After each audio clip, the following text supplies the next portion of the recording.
Good evening and welcome to the April 24th, 2017 Board of Selectmen meeting. I first want to begin by saying that the chairman, Will Kincaid, is not able to make it tonight due to sickness and a surgical procedure for his son.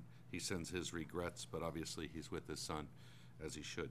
The first item on the agenda is the signing of the warrant. Make a motion to accept it. Okay.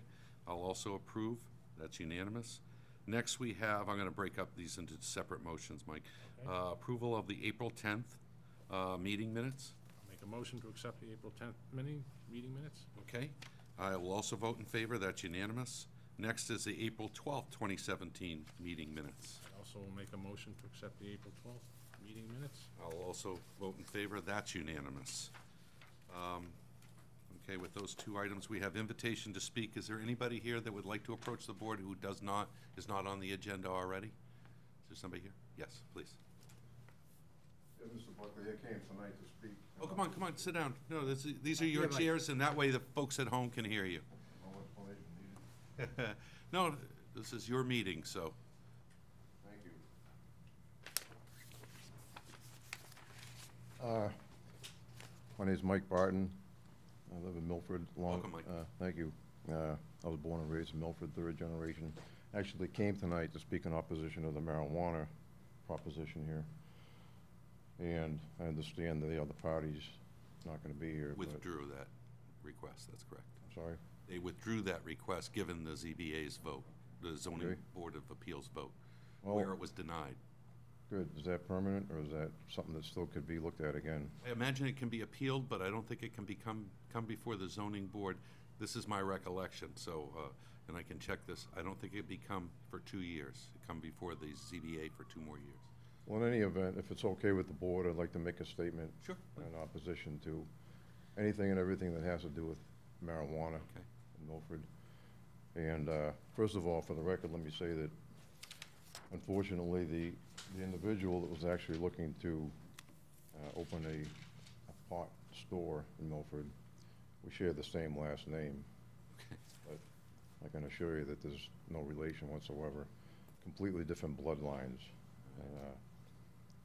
And furthermore, if there was even a remote connection, that would be a source of great shame for me and my family. Okay. So, speaking of shame, I don't think there's too many things that could be more shameful than what happened as a result of the passing of question 4 and the disappointment of the people in Beacon Hill, from the governor to the attorney general to the legislatures. It's for a number of reasons. It's wrong on so many levels, and morally, but also legally. And for future reference, I'd like to say and make mention of some things that you probably already considered, but you don't hear being discussed too often, and that's the illegitimacy of this law. I'm not a lawyer, but I don't think you have to be to understand that possession of marijuana is still a federal offense. So how this referendum got past the Attorney General's office, much less the governor's desk and the legislatures, it's a mystery to me. And so the legality of it certainly comes into question, besides the morality of it. I mean, to me, this is no different than a bunch of people getting together, you know, being that marijuana possession is against federal law. To my mind, this is no different than a group of people getting together and saying, okay, we're gonna put forth a petition and get a referendum on the ballot that people in Massachusetts can print their own money, right? That's in violation of federal law. That never would have got past anybody, right? But I mean, to me, this is the same thing. Another example might be, okay, people 18 can vote. If you're at least 18, you can vote across the country, right? Well, what if a bunch of people got together and said, well, we want to change that in Massachusetts. People only 21 or 25 can vote, or no more females can vote. Right? What if they get together, a bunch of people put together a petition and said, okay, we want to get this on the ballot as a ballot question. how far would that have gotten? Not very far, I don't think. So, that's my argument. I know many of you stand with me, and if it ever comes up again in the town of Milford, I think it's just shameful that it's gotten this far. I think that the law should be reprieved, and it's a shame it's gotten this far.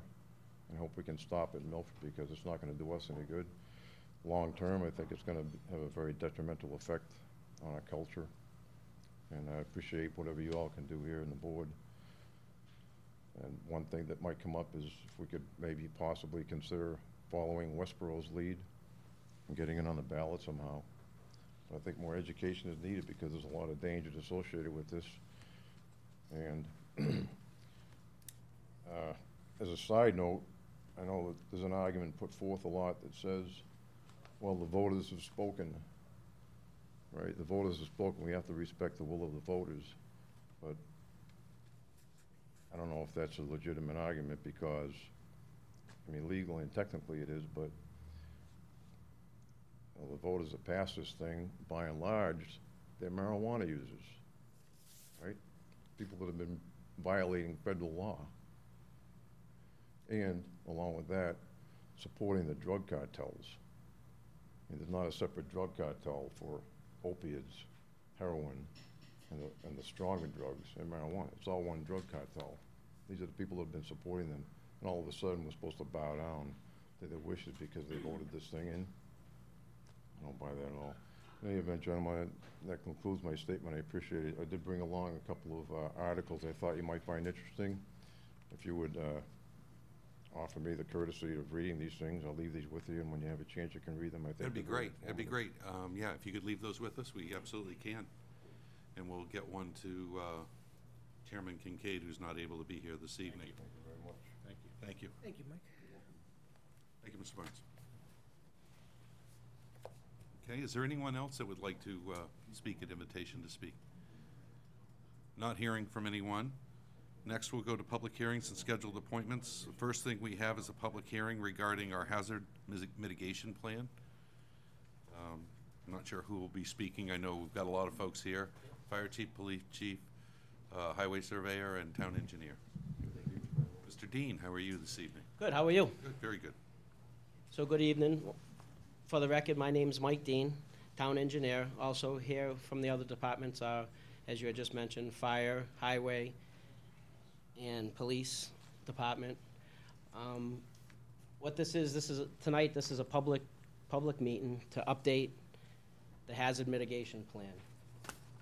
We've been working on this for the past 6 or 7 months, and ultimately we'll be seeking approvals from FEMA. We have been working in conjunction with MEMA initially, and through the next 4 or 5 months we'll be working with them as well. This work has been taking place and is being done by GZA, which is being paid for by a grant that was issued to the town of Milford from FEMA. That was in place prior to my arrival. And with that, I would just turn it over to GZA, Rosalie Starvish, project manager, and Sam Bell.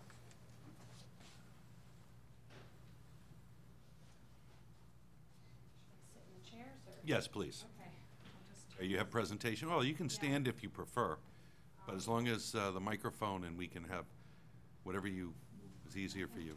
This will work. And I'm sorry, your name again? Rosalie Starvish. I'm with GZA. I'm a civil engineer, and Sam Bell is with me as well. He'll be doing the second half of the presentation, and he's a hazard mitigation planner with GZA. Okay.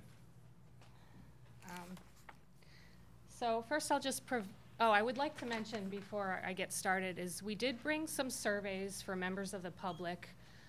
We have a sign-in sheet for attendance just so that we can document it as part of the hazard mitigation planning process, which members of the public were here. And if anyone's interested in filling out the survey, I have copies up front here with some pens. So today we'll be going over background information about hazard mitigation plans in general. I'll speak a little bit about Milford's current hazard mitigation plan, which was approved in about 2010. I'll talk about the process to update the hazard mitigation plan and what the next steps are in this process. So hazard mitigation planning is an effort to identify the actions that can reduce dangers to life and property by natural hazard events, such as flooding, hurricanes, extreme storm events. And having a hazard mitigation plan is not a requirement. However, it is required for towns if they'd like to get funding from FEMA through grants. They must have a hazard mitigation plan that's been approved by FEMA. Also, the plans have to be updated every 5 years. So Milford does have an approved hazard mitigation plan that was approved in 2010. At this point, it has expired, but I'd like to talk a little bit about what was included in that plan. So the primary hazards which were identified in that plan included flooding, brush fires, wind hazards such as hurricanes and microbursts, and winter hazards such as snow and ice. And I'd also like to touch on some of the mitigation measures that have been implemented as a result of the 2010 plan. At Beach Street and Central Street, the dam behind the Archer Rubber factory building was removed, and there was debris and vegetation that was cleared away from the channel of the Charles River at that location. And those modifications have helped to alleviate the risk of flooding in that area. The Godfrey O'Brien Hospital Brooks are a series of channels in town, and through funding, partially funded by grants from FEMA, there were 3 culverts that have been replaced on Godfrey Brook, including the Church Street, Congress Terrace, and Main Street culverts. At the high school, as part of the expansion project, drainage improvements were implemented to alleviate some flooding concerns at that location. And also, there had been some problems with flooding at Dilla and Cedar Streets, and those were addressed by some drainage improvements related to the quarry behind the Lowe's building. Also, some mitigation has been implemented related to sewer overflows in town. At West Street, a higher capacity pipe has been installed. At Orange and Vine Streets, a new sewer interceptor was installed, and then there's been some infiltration and inflow repair work that has helped to address sewer overflow issues at Highland Street at Elizabeth Drive. So moving into the planning process, the process to update the hazard mitigation plan is led by a local team consisting of these folks you see here: the town administrator, the town engineer, the town planner, the highway surveyor, and representatives from the sewer department, Milford Water Company, and the police and fire departments. And this planning team meets periodically. So far, we've had 3 meetings, a project initiation meeting, and 2 working group meetings. And at these meetings, GZA assists guide the process of the different elements that are part of the hazard mitigation plan. And then also part of the process is to incorporate public input. So today we're having our first public meeting, and we intend to have another one in September when we have the draft plan available at that time. So the first major category of information that goes into the hazard mitigation plan is to inventory the assets of the town. So the assets are the people, the property that are at risk of damage or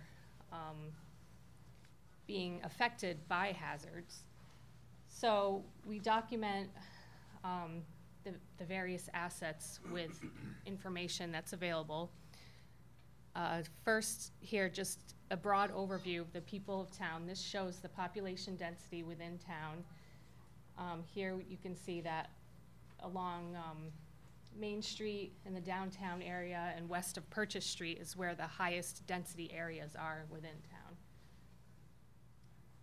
We also document the vulnerable populations. So these are populations that might be more at risk during a hazard, or areas where you might have a greater concentration of people. So included here are locations of elderly housing, assisted living facilities, nursing homes, children's daycares and schools, and we also document the Milford Regional Medical Center on this map. The assets of the town also include important places. Here we're showing essential services, including public safety facilities, utility facilities, and government facilities such as the court, the district court, and the registry of motor vehicles.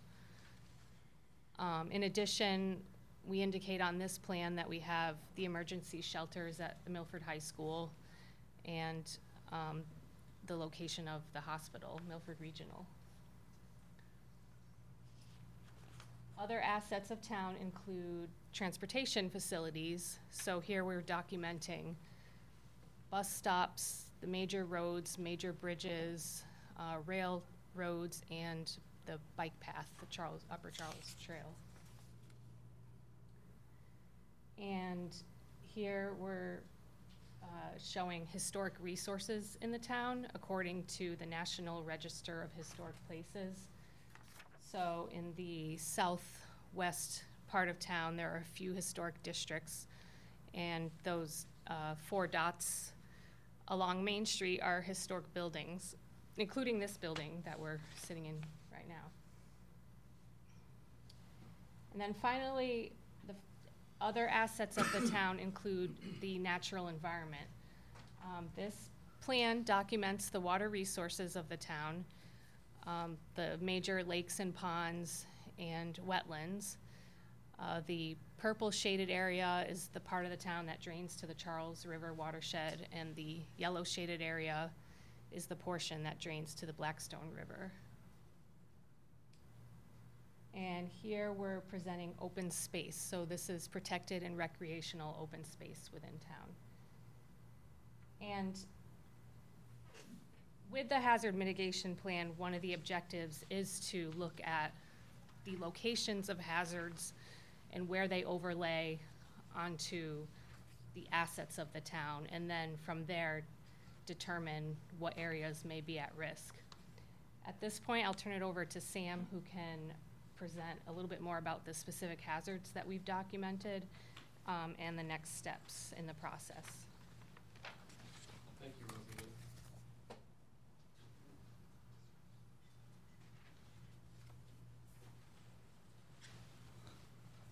So as Rosalie said, it's critical to characterize the hazards, and that's the 3rd step and requirement for, as required by FEMA. As you can see here, we've got 4 different kinds of flooding that we're looking at. But before I get to that, all of the hazards are based on the 2013 State Hazard Mitigation Plan, where there are 13 total hazards. You want to really be consistent with the state plan because the state sets the priorities for the Commonwealth of Massachusetts. And starting with riverine flooding, that's one of the biggest hazards that's been identified historically. As you can see here, this is an example of the flood insurance rate map by FEMA. This is the local kind of regulatory document per your local flood ordinance. So this is what drives flood insurance, but also defining the special flood hazards, which you can see it's tough to see, but the diagonal areas are kind of the key areas. And then urban drainage flooding, that's one of the big issues in Milford as well. You have a lot of areas that were channelized historically. You've done a lot of improvements, as noted by Rosalie, but this is an area where you're going to have parts of the stormwater management system that could potentially back up. The town has done a good job historically of identifying where those are located. We're going to address a few of those later in this presentation. Ground failures, that's really kind of speaking to bank destabilization. Big events like Tropical Storm Irene devastated, large parts of northwest Massachusetts and all the way up through Vermont.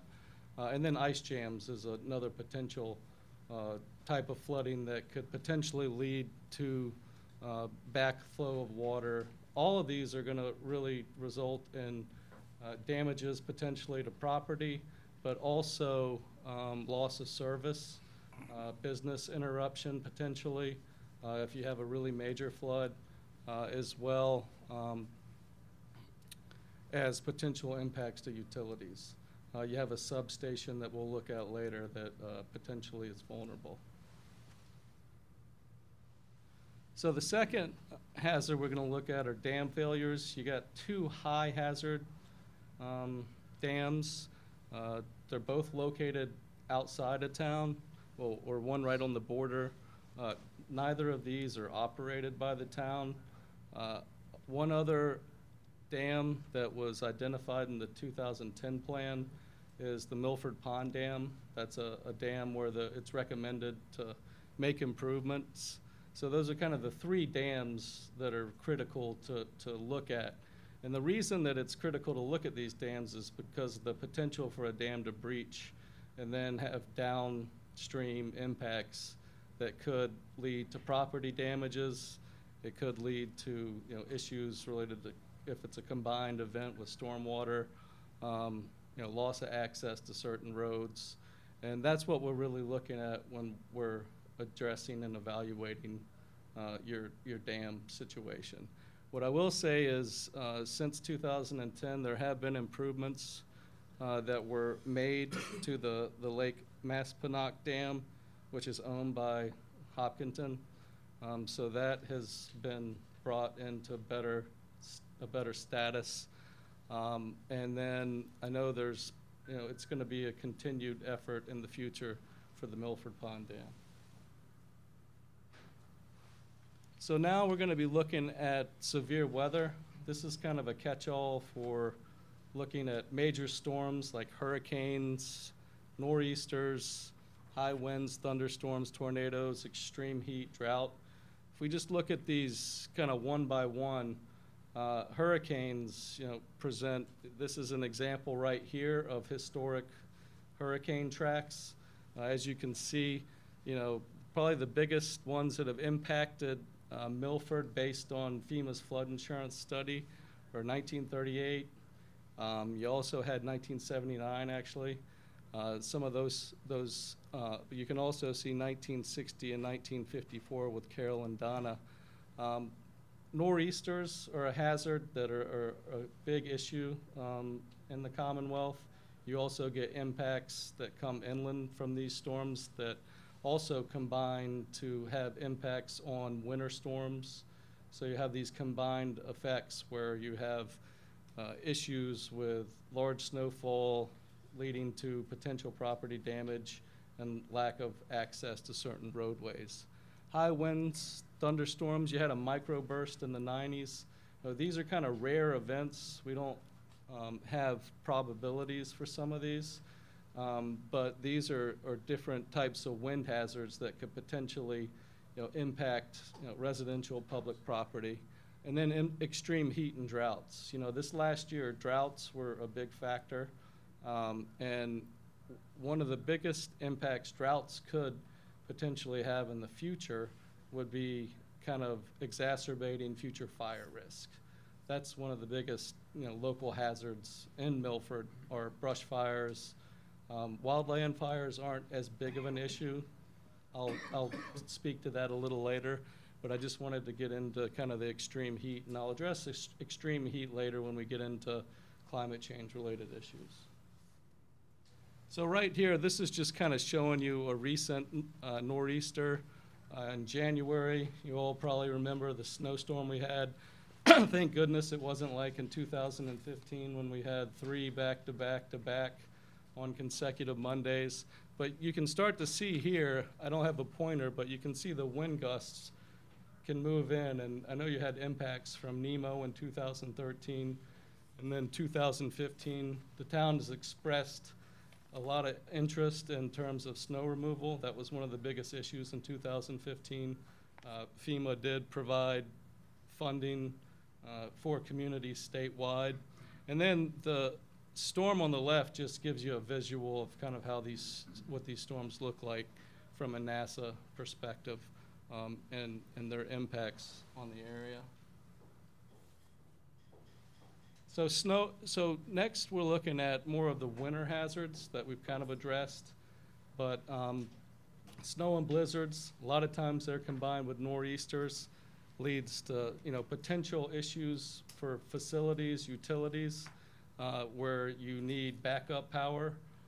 So that's an area to think about for concerns. Ice storms, really critical, could potentially have impacts on electrical, could have impacts potentially on heat from gas that needs electricity, those types of factors, extreme cold. These are all hazards that we're going to look at. You can see the wind chill chart. We're not getting into probability of extreme cold in this evaluation, but we just wanted to note it because it's consistent with the state.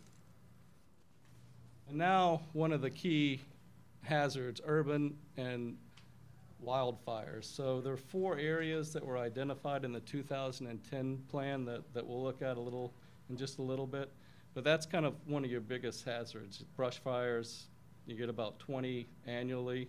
A lot of these are kind of started by cigarettes getting flicked out the window of people driving down I-95. You also have other areas where there's people just doing brush fires that kind of get out of control. I brought up the drought earlier because that is something that could exacerbate or lead to potentially more severe fires in the future. There haven't been many, I don't think, on record that were really that severe.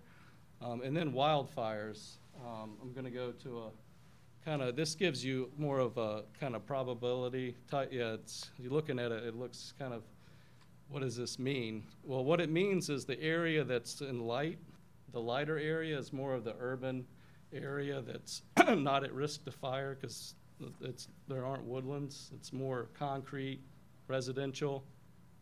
The lighter green means there's a very low probability, and then the darker green means there's a low probability. We're looking into what these probability means in terms, and I should have addressed this at the very beginning, but when you think of a FEMA flood map, it's a 100-year event. A lot of people think that means you're going to get a major flood every 100 years, but that's not actually what it means. It's like flipping a coin. You got a 1 in 2 chance of it hitting heads. The more you flip it, the more chances are you're going to get a heads. Well, this means there's a 1% annual chance that you're going to have a flood.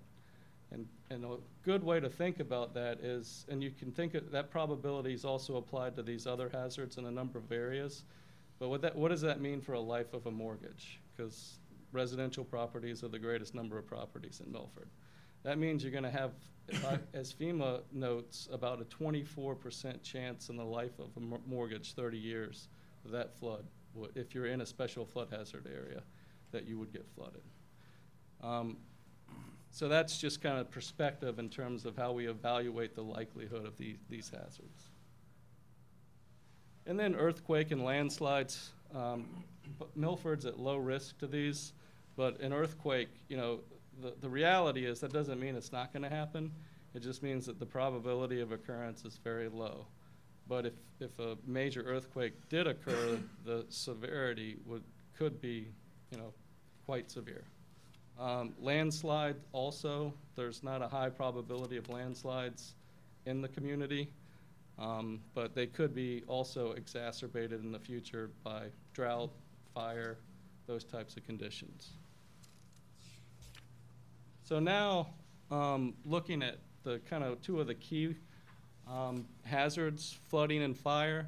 So these are 13 key areas that have been identified historically.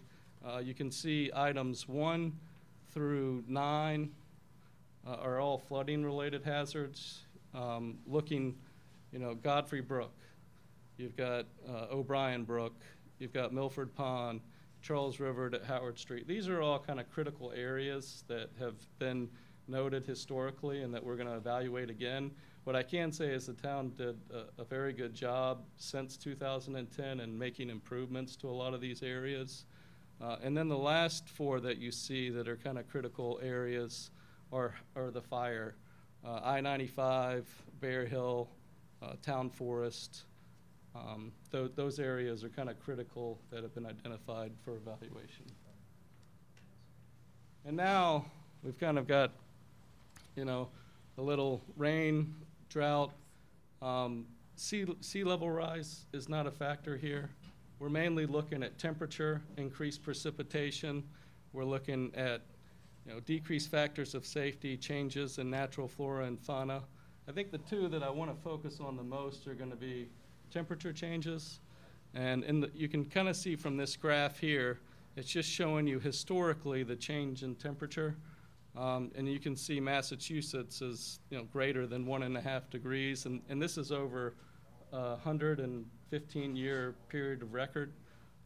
That's something to take into consideration in the future, as it potentially could relate to droughts. And it's not as big of an issue in Milford, but potentially you do have issues with heat, especially with vulnerable populations, when you have many days that are over 90 degrees. Those are things to think about. And then increased precipitation. So what increased precipitation really means, it doesn't mean you're going to get a whole lot more days of rain. What it means is you're going to get more rain. Probably it may be just as many, but what's going to happen is you're going to have certain storms that are going to have more intense precipitation than they did historically. And that's what this is starting to show. So when you start thinking about that intense precipitation, it's going to have impacts on your stormwater potentially, combined with riverine flooding. So this is something to think about, looking out, short, midterm on projects that you're looking at. And so now we're getting to the risk assessment, and this really is, after we've characterized the hazards, we're actually looking at how those relate to the assets. So the 3 key pieces are exposure analysis, historical analysis, and scenario analysis. So the exposure analysis is simply what I just said. Where the hazards are in relation, what are the assets located in relation to these hazards? Historical analysis is based on impacts from previous hazard events. And then scenario analysis, we're going to be using the HAZIS software, but we can only look at 3 different types of hazards with that software. We'll be looking at flood, we'll be looking at the hurricane wind, and we'll be looking at earthquake. What I will say about the flood is we're still trying to determine whether or not we're going to use HAZIS for the flood. We may use the town's hybrid approach that was done in 2010 so that we can kind of compare it to the baseline to see how those impacts changed in the last 5 So Sam, how are those 3 scenarios chosen? This is based on what the state, the top 2 are based on what was included in the state plan. And then there's also an assessment tool that we use based on what they did in North Carolina. So for example, let me just clarify my point. One of the scenarios you're going to drill is earthquake. Yep. How is that chosen over snow and ice? Oh, I see your question. That's because the software only addresses those 3 hazards. So it's not based on the probability? So, yeah, it's not based on the probability. It's based on the availability of what the software can do. So HAZIS software only focuses on those 3 hazards. So they, Even if they're not the most likely to occur? correct. Okay. Correct. And then if they're not most likely to occur, I'm gonna show you kind of how we look at it in terms of likelihood. We base it on what the state plan does. There are 5 options, and then we just have general probabilities. This is providing an overview of kind of the exposure analysis where you can begin to see the flood hazards and how they relate to the 13 areas identified in the plans. You can see, you know, in the south, number 7, it looks like the substation right there is pretty close. That's something to take into consideration. I don't think it's in the special flood hazard area, but it's something to pay close attention to. Where is that substation? It's, Yeah, I'm trying to figure out where it is. Oh, where in town? Yeah, where in town? so it's, Oh, Depot Street. Depot Street. That's the one I would have guessed. Yeah, exactly. Okay. So those are kind of critical things that we're going to be looking at and evaluating, and it will help prioritize how we address the mitigation strategy. This right here is kind of an overview of all the storms that have potentially impacted Milford. I'm not going to go through all of these. I just wanted to make a point that you got a lot of different events that have occurred. And if you really want to think about it in terms of everything above 2008, because the 2009 one didn't make the cut for some reason, probably because the plan was written in 2008. It takes sometimes 12 months to get the plan approved. But you can see above it, there's been about 12. The reason I put this on is because there's actually only been 6 federal disaster declarations that included Worcester County. And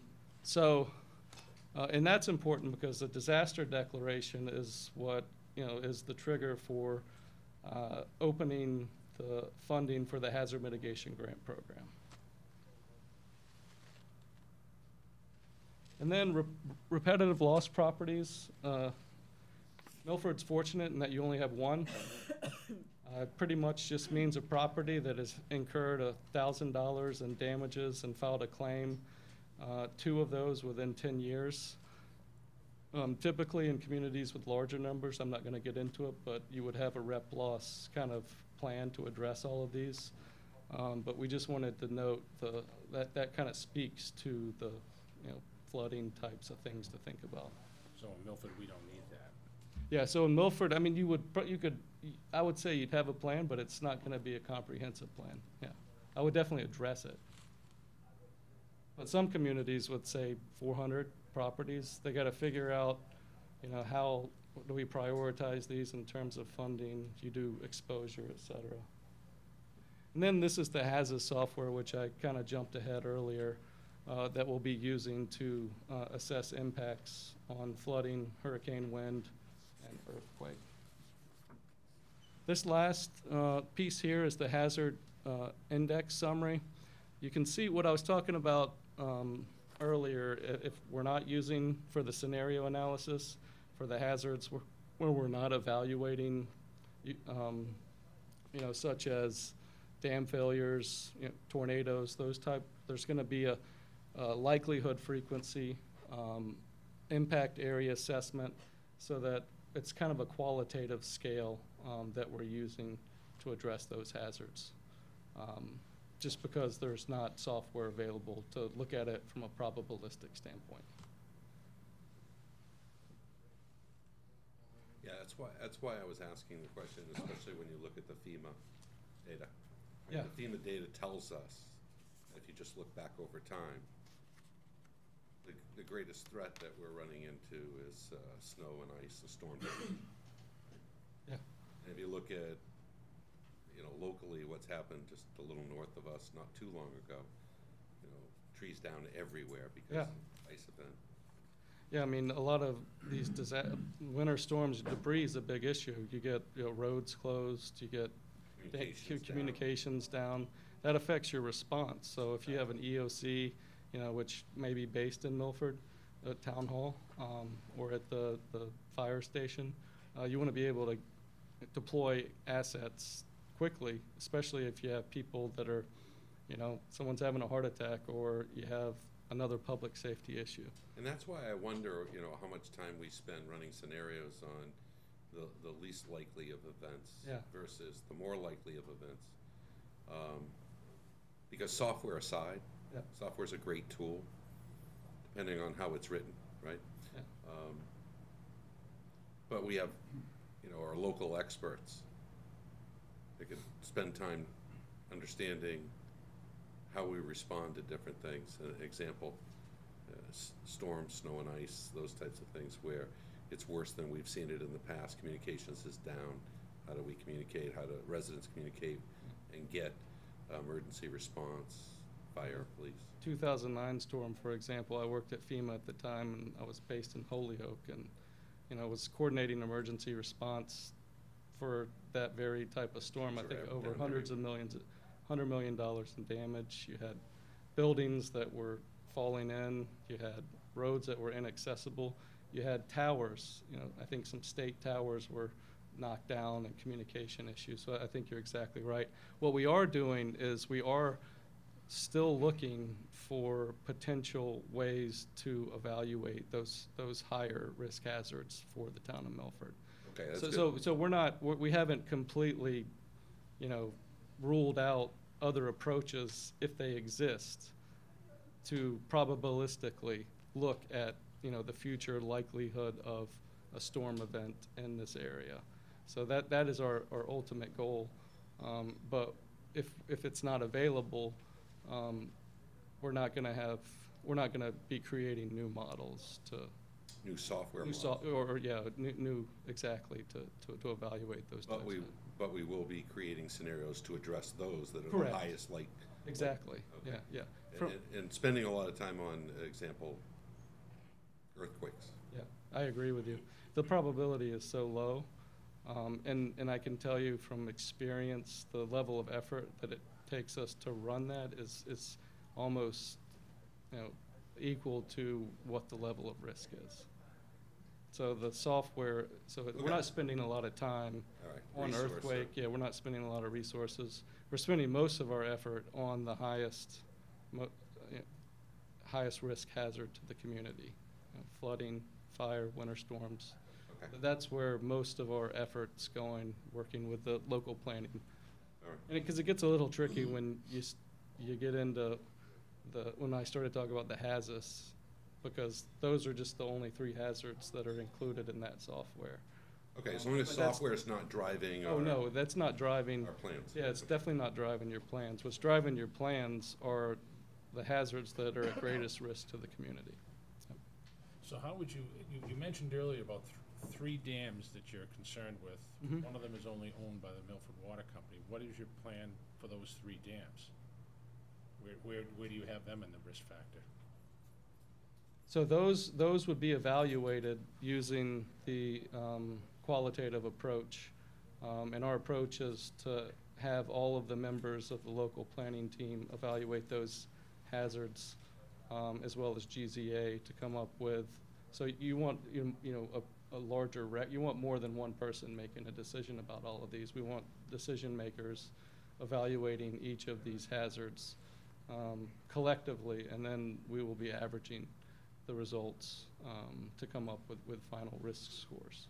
So you have a risk index at the end that takes like those 3 or the 4 different four different categories, combines them into a total, and that total will determine what's hazards at greatest, you know, what's your highest risk hazard, based on people that have been working here for a long time and people that know Milford better than anyone with respect to transportation, with respect to public safety, housing, et cetera. Okay. So next step is really to finalize the risk assessment. Mitigation strategies, that's the 4th final requirement of a mitigation plan. And what's really gonna drive that is gonna be the results of the risk assessment and then the local knowledge. Because in a town like Milford, the hydrology and hydraulics that were included in the flood insurance study that drives the flood insurance rate map was done in 1980. That's 36 years ago. We've had a lot of development since then. So we're also using, as I noted earlier, areas where you've observed flooding and there've been observed impacts.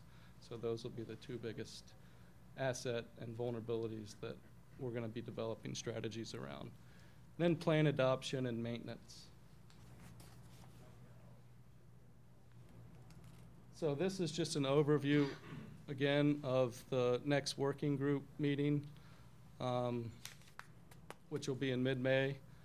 Then we'll be have another presentation on the draft plan. That's when we'll really get into kind of the meat and the important ideas that will drive making Milford more resilient to future impacts from natural hazards. And then the final draft plan. Once that final draft plan is completed, it's sent to MEMA and then comes back to the town. We'll help revise it. And then it will be sent back to MEMA and it goes to FEMA for a review process.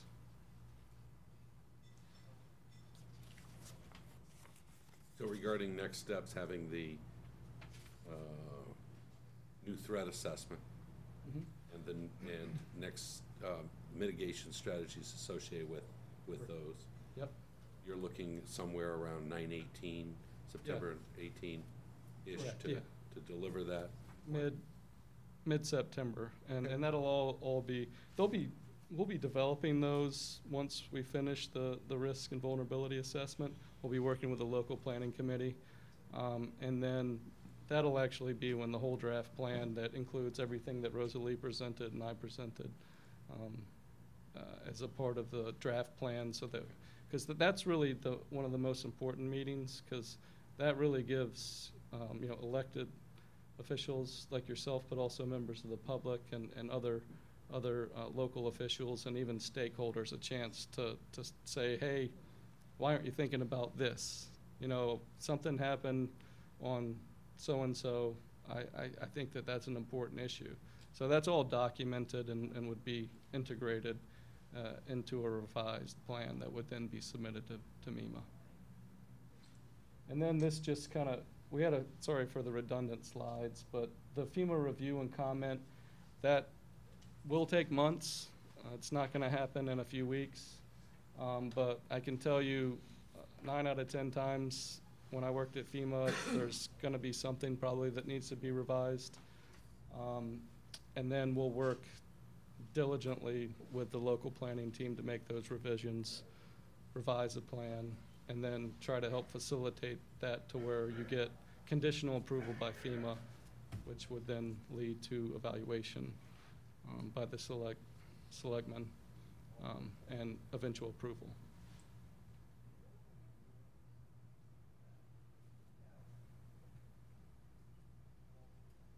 And that pretty much covers it.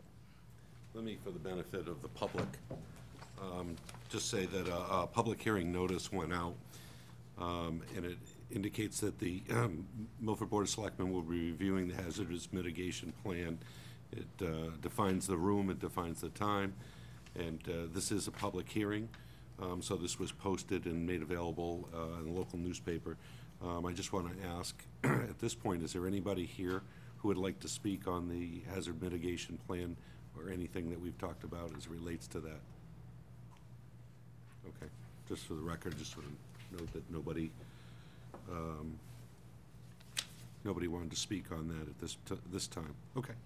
All right, is there anything else that anybody would like to talk about? I know we have other things on the agenda and folks waiting, but it's a critical plan. You're halfway through it. You're assessing new threats, looking at the probability of those events occurring, and then putting together mitigation strategies to say, this is how we would react to that, and what we need to do within our infrastructure to react to that. Okay. Thank you. I appreciate it. And Thank you. good presentation. Thank you. May I just ask for us, for the record, just to get the signature, I know. Oh, of the people here? We can just get it later. I don't know if that's appropriate. Yeah, if you want to get the selectmen. Just get- Happy to do that. Thank you very much. It's just FEMA requires it.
give a few minutes to collect some signatures. Thank you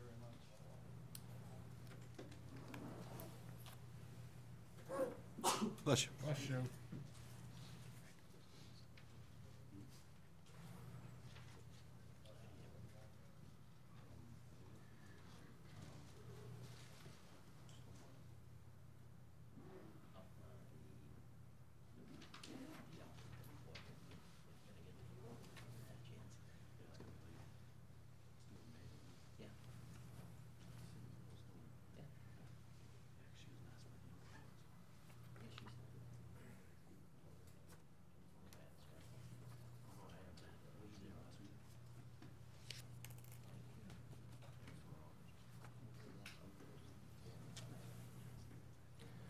Next item on the agenda, we'll let that go to the audience, but in the meantime, the next item on the agenda is a Mass Electric New England telephone pole location for Beaver Street relocation. Come on up.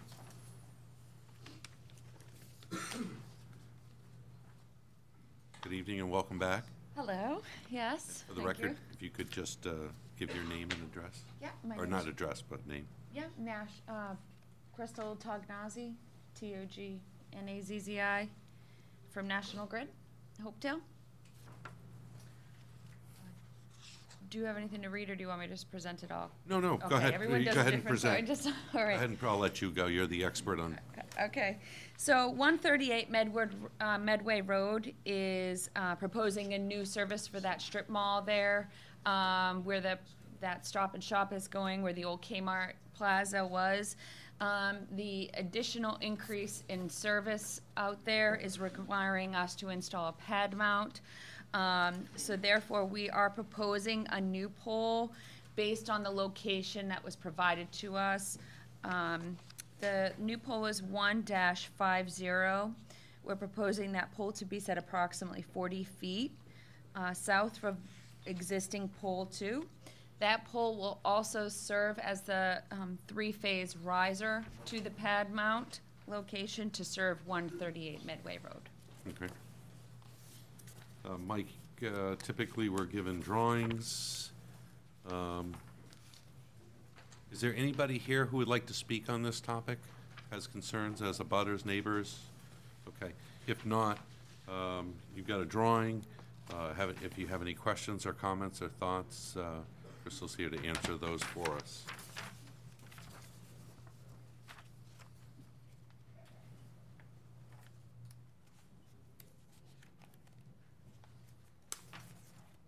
So, Crystal, the pole's placement's gonna be on Beaver Street? Correct. So the pad mount is going, I can tell you actually. The pad mount is approximately 50 feet from the existing location.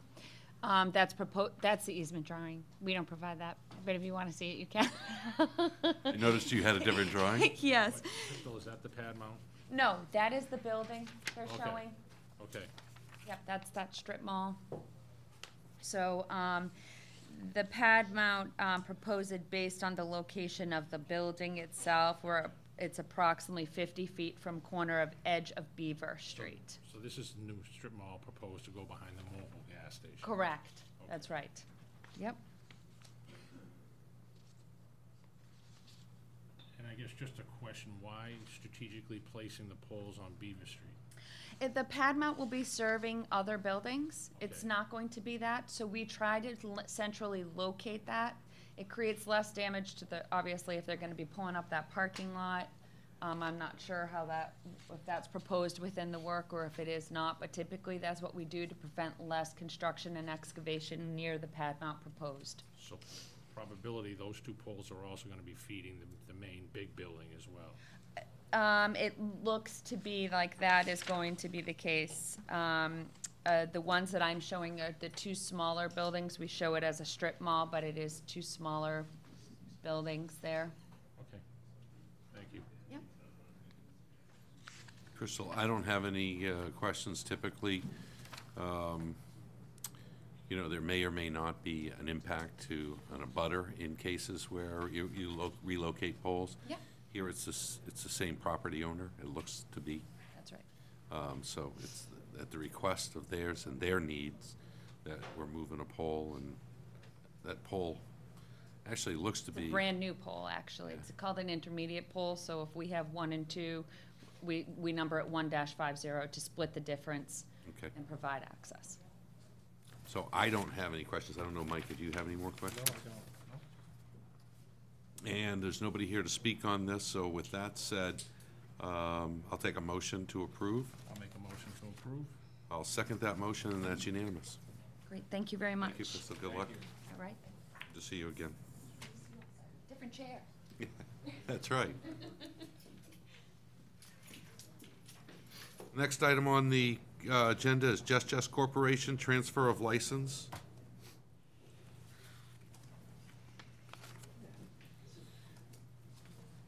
Good evening. Good, very good.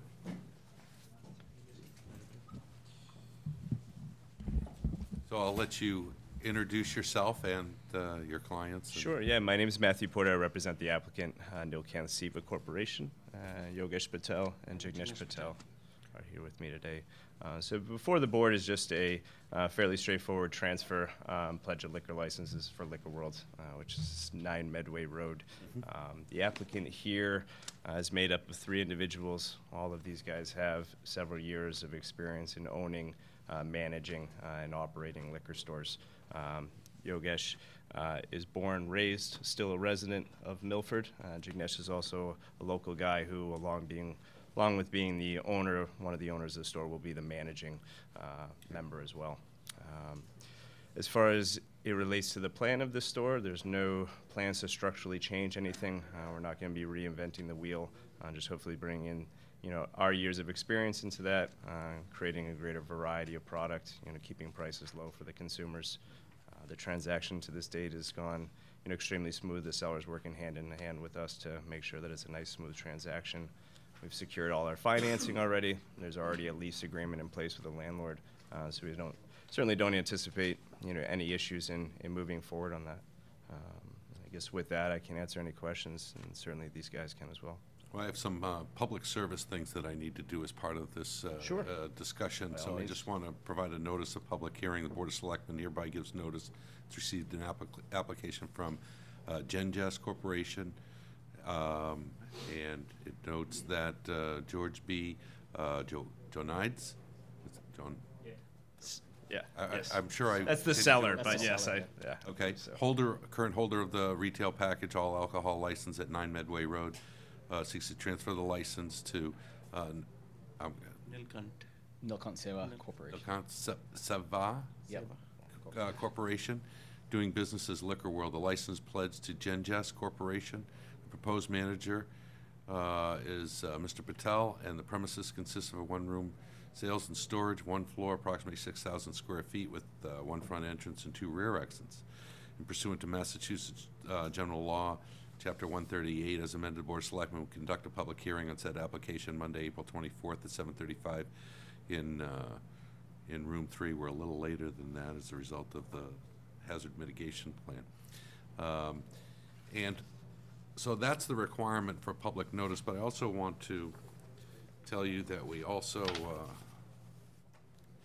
seek input from department heads as we look, and we look at the building commissioner, who talks about its current use as a consistent use, and it's currently zoned and it's an allowable use. The town planner also notes no change to actual use.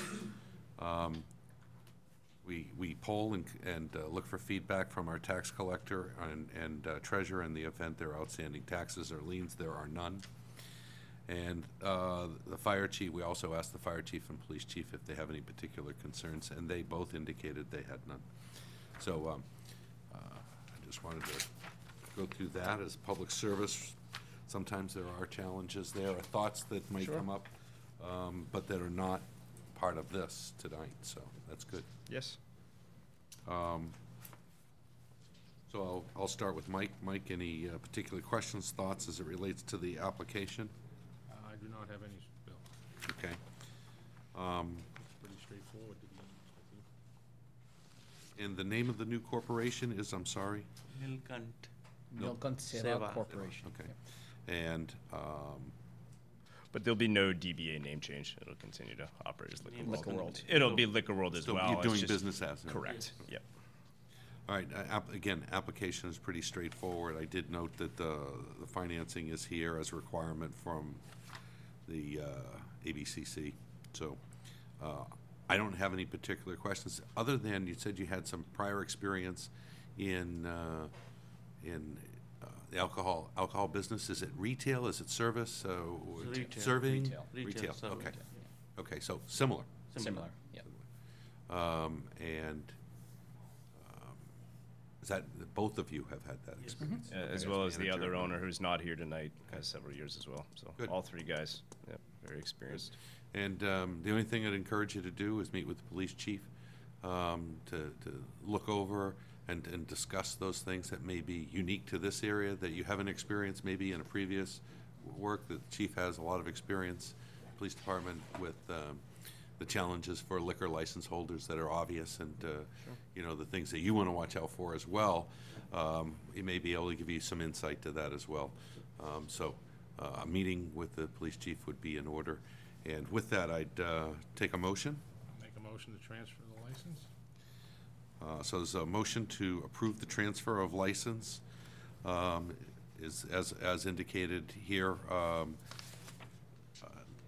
would second that. So that's unanimous. What's the There's also should be a motion to, there's a pledge of the license. pledge? Okay. A motion to, take a motion to accept the pledge of the license as well. Motion to accept the pledge of the license? I would as well, and that's unanimous as well. Thank Good you luck. very much for your time. Sorry we were delayed this evening. It's not our intent, but Not a problem. it does happen sometimes. Rick?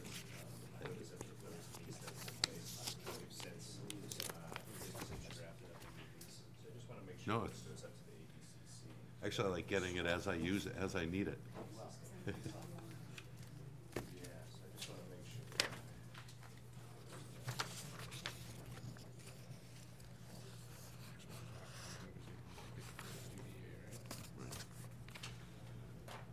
So as we had indicated earlier in the evening, item number 4, natural remedies, it will not be here, although they're indicated on the agenda as a result of ZBA vote.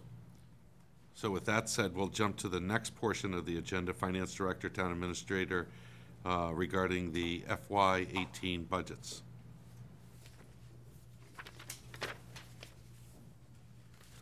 Hey, Zach. Good How we evening. doing? Good, very good.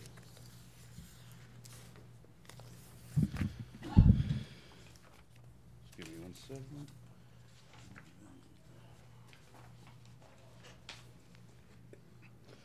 So, at this time, we're pretty deep into budget season. We have a town meeting about a month from now. And all budgets have been submitted. They've been revised multiple times based on my review, based on input from others.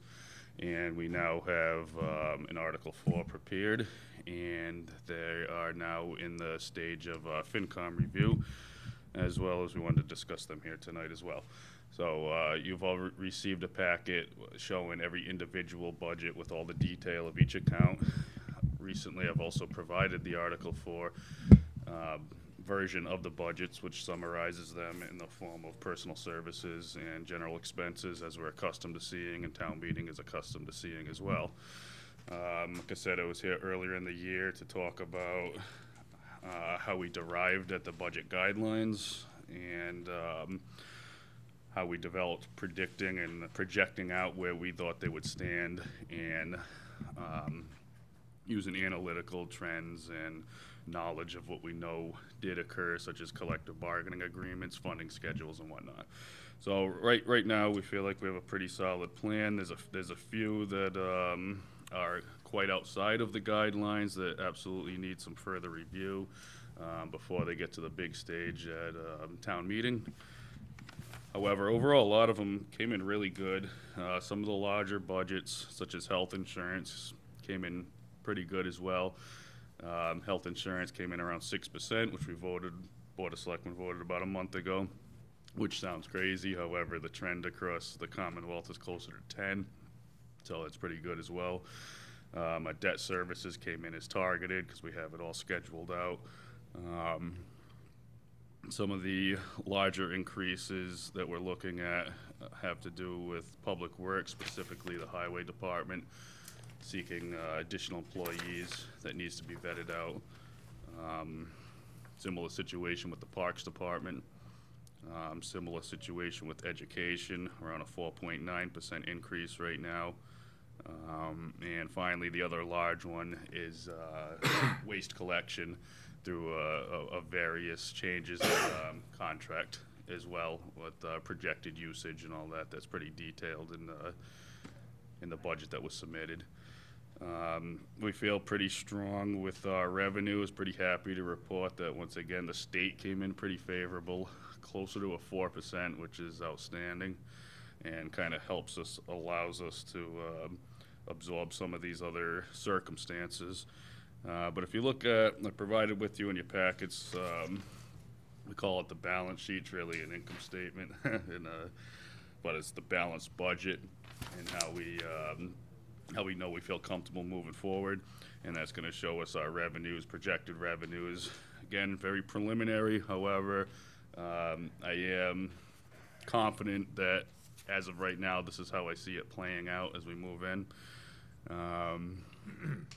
Again, state aid figures, as you know, aren't finalized and will not be finalized as we go through the annual town meeting. So we're working off the governor's numbers right now. However, Ways and Means with the House had come out with theirs, which is a little bit better on the income side by about 100,000.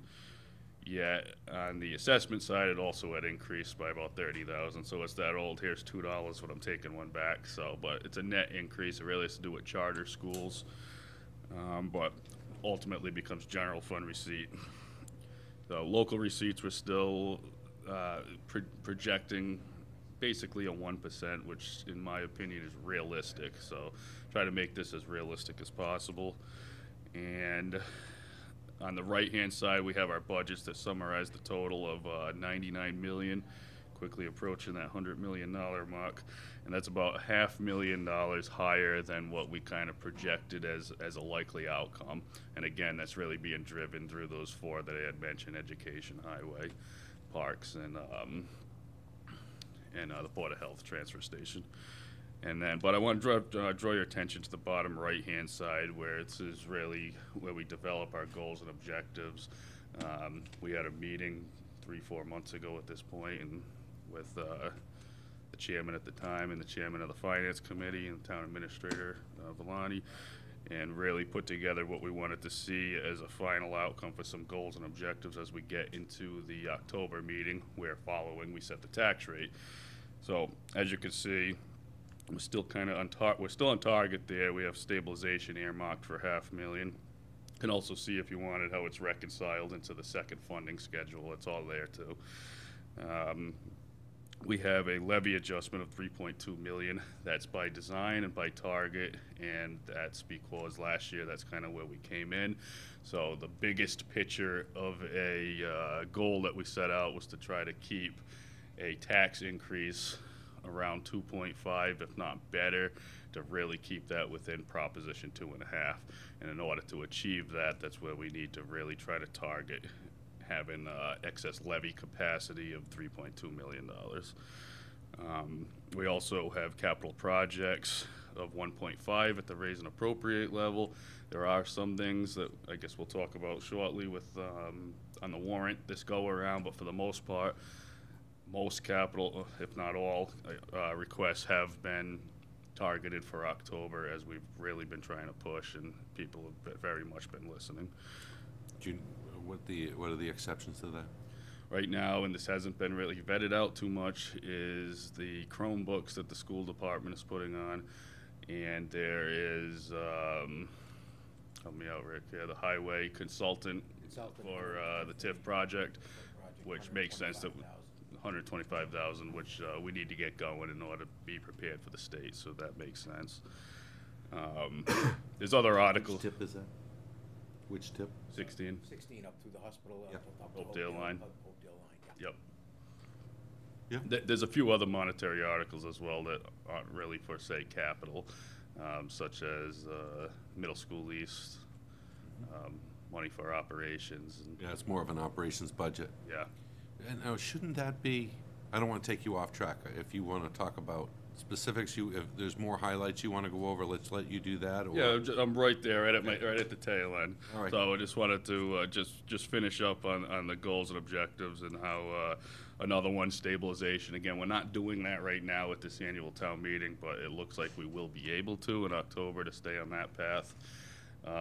Another big objective I've been preaching for a long time, and we've been doing very good with last few years, is planning free cash levels in order to clear the snow and ice deficit, to avoid having to raise and appropriate that to be mandatory. We will be able to achieve that this go around as well. That's on the warrant, and it's right around 400,000. So we have sufficient free cash in order to do that, and we seem in pretty good shape in that area too. And we, even with these changes, if you look at the bottom line, it's not a significant impact overall to where we want to be. It's around 226,000. Again, very preliminary here, and still seems quite achievable. The 226, you're talking about the school deficit? Correct. Well, that would be the result of some of those larger budgets over projected, and the result of total anticipated revenue versus submitted expenditures in conjunction with our other goals and objectives. Yes. Okay. Yep. No, Zach, just a question, I'm sorry, Bill, if you were done. No, I was going to go to you next anyway.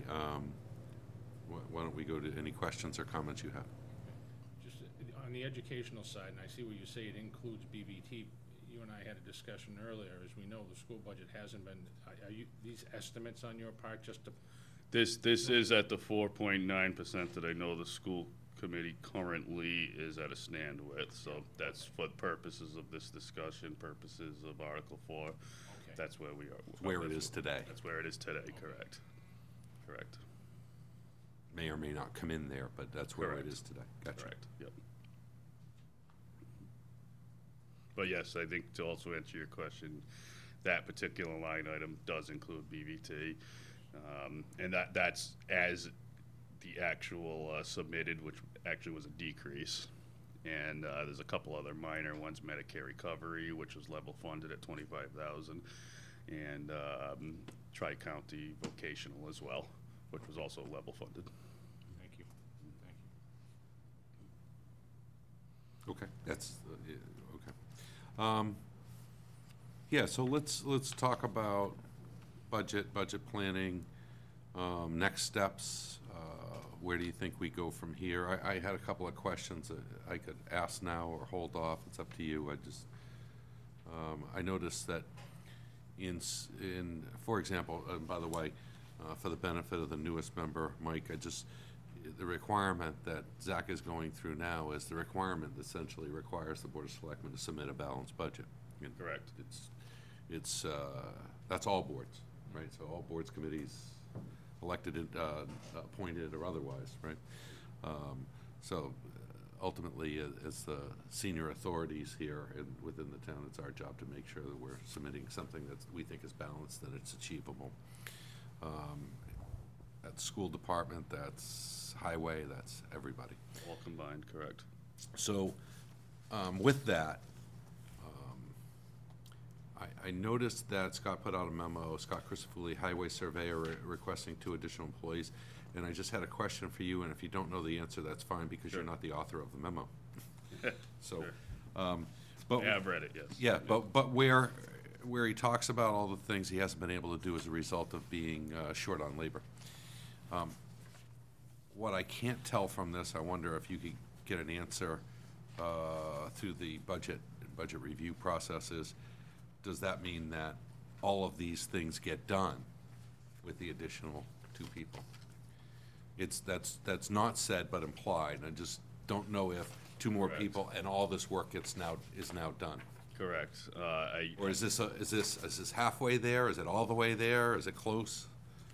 Well, one thing I, speaking personally, would have anticipated would to see some reduction in general expenses, given that it kind of, this memo indicates that that's the case. And as far as the budget's presented, you don't see that. However, I do think this memo is very much geared towards future capital projects and appropriated figures in that aspect. But again, I can't really speak to that. I think the highway surveyor would have to come in and talk to it, or I haven't had that level of conversation, I Yeah, we should get suppose. that Yeah. information, just so that as we decide what we're supporting, what we're not supporting. Correct.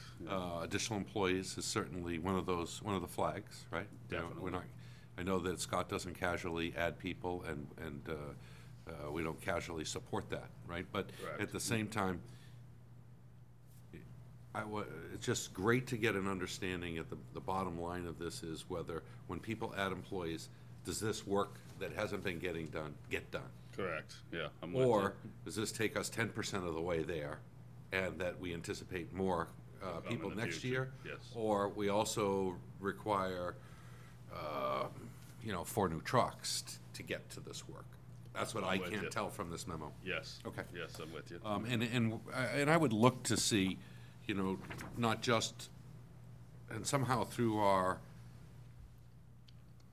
budgeting process, I would encourage us to make sure that we have a process that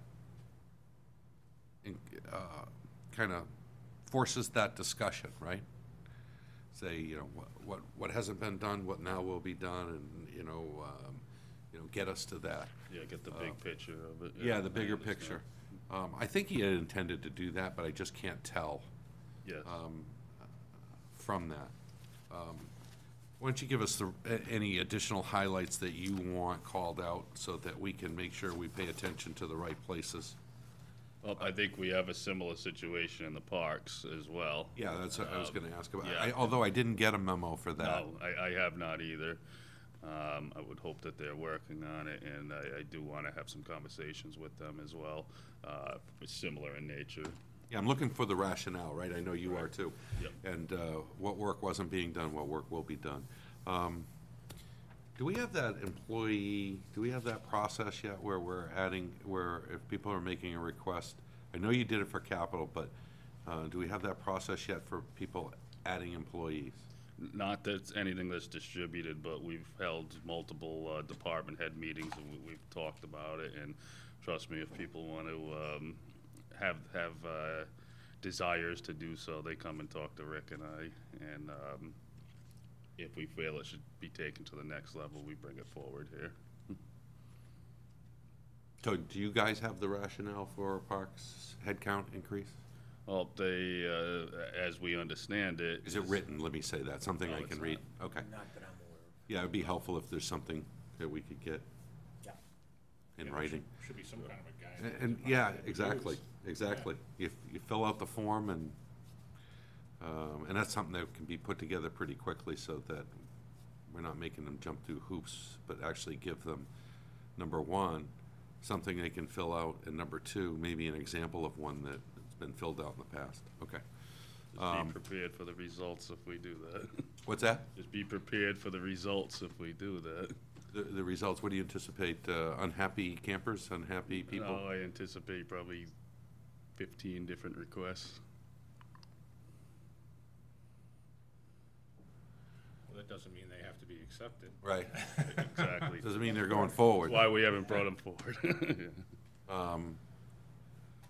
And by the way, as a member of the Board of Selectmen, I'm perfectly happy with reviewing not only the request that's come forward, that's made it through the screening and the justification, the review process, but just in general, seeing what people are looking for that they haven't made it to the top of the list yet. Sure. Or may never, I don't want to say yet, because it may not. Situations change annually, they're not part of the strategic plan, but, yeah, if you want to provide those, but at least the ones that appear to be hitting the budget this year, Sure. for sure getting those rationale and justification.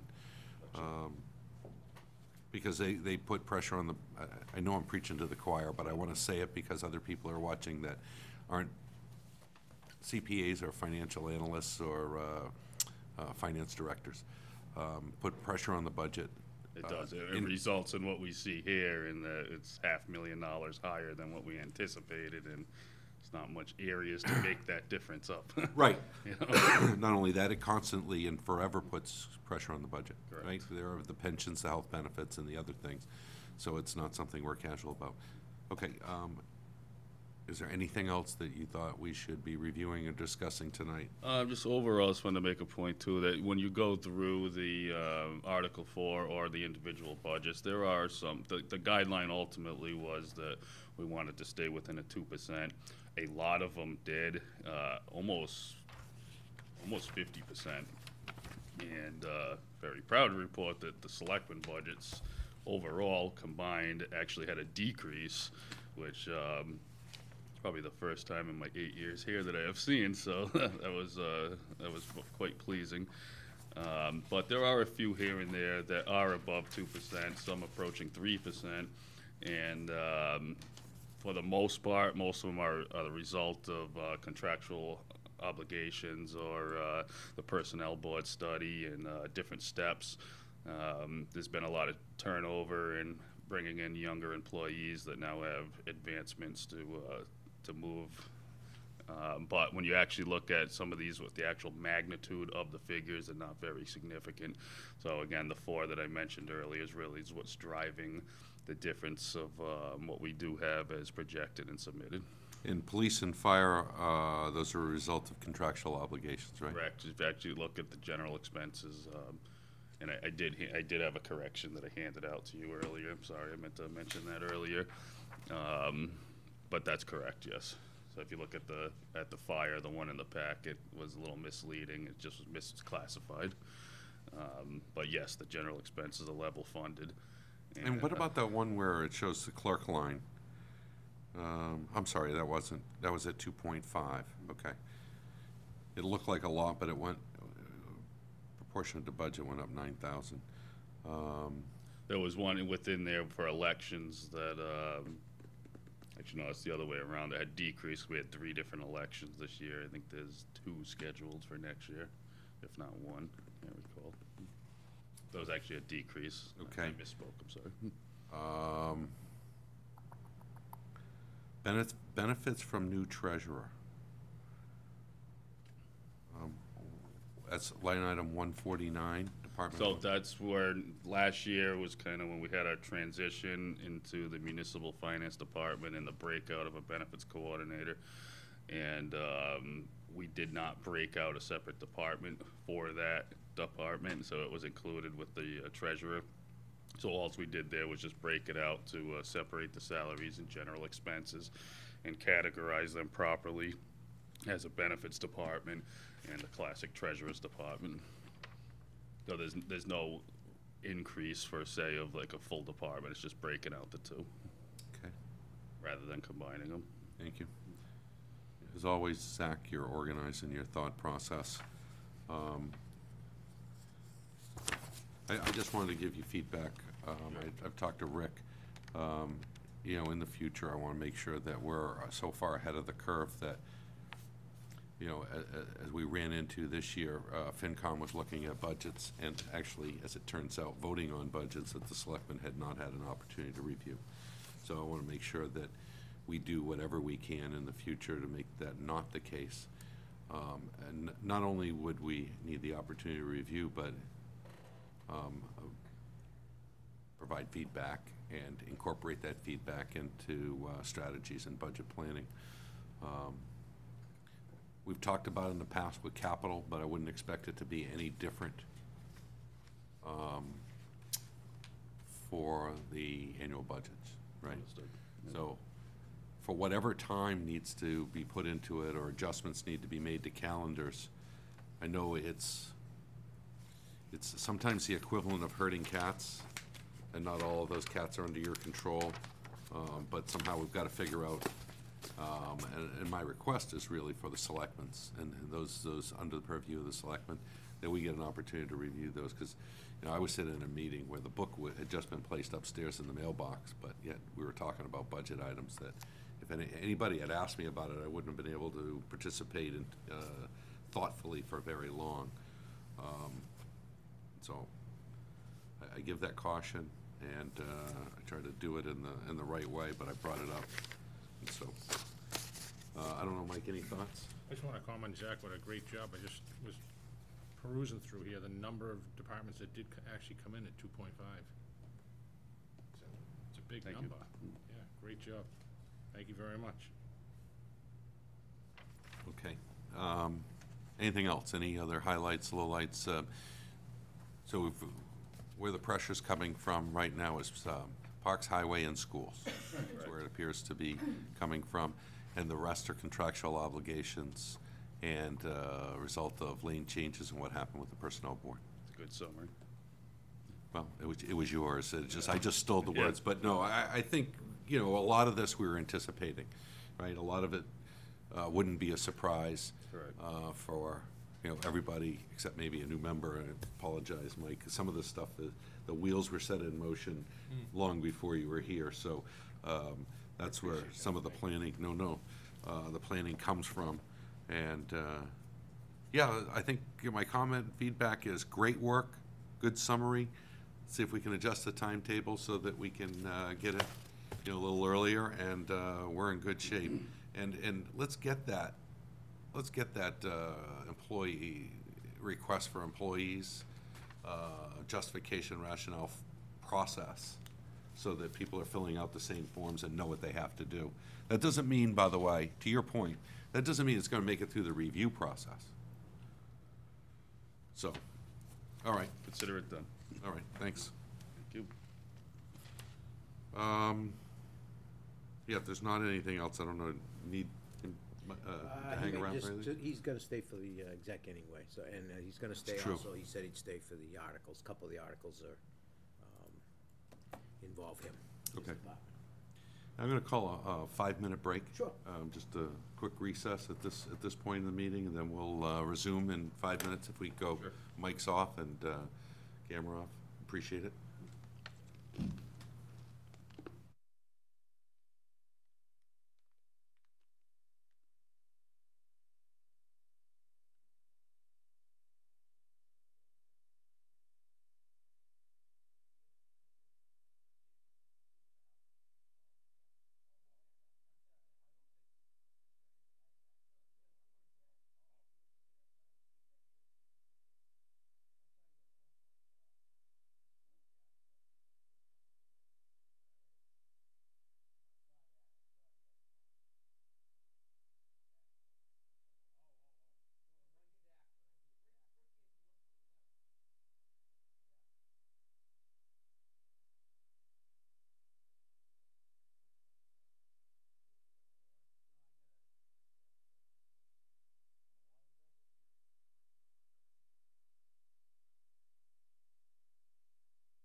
All right, welcome back to the April 24th, 2017 Board of Selectmen meeting after a brief break. We'll go on to the next item on the agenda, which is the Town Administrator's Report. Rick? Yes, thank you, Mr. Chairman. Just two items tonight. One, just want to report that Highway Surveyor Scott Christofouli and I met with Ed Carr, Kyle Damigella, and Sarah White at the MWRTA on April 14th. We were there to discuss ways to provide more outreach to the public for the bus route. After some discussion, Carl has agreed, and we will help him promote the route using cable television. He also will be meeting with companies and businesses in Milford to provide information and bus schedules to them for the benefit not only of the public and their employees. Sarah White, who also works on the MWRTA, and her specialty is marketing, will be working on marketing promotions for the route also. Ed Carr also confirmed that the state contract assistance for Milford for fiscal year 18 will be in place. And then we will continue to update as we meet again. And the only other item I have, I just want to say thank you to Facilities Director Carlos Benjamin. He spent the better part of a couple of days last week putting up the banners and the Welcome to Milford signs along Main Street and the flags to get ready for Memorial Day. And that's all I have, Mr. Chairman, tonight.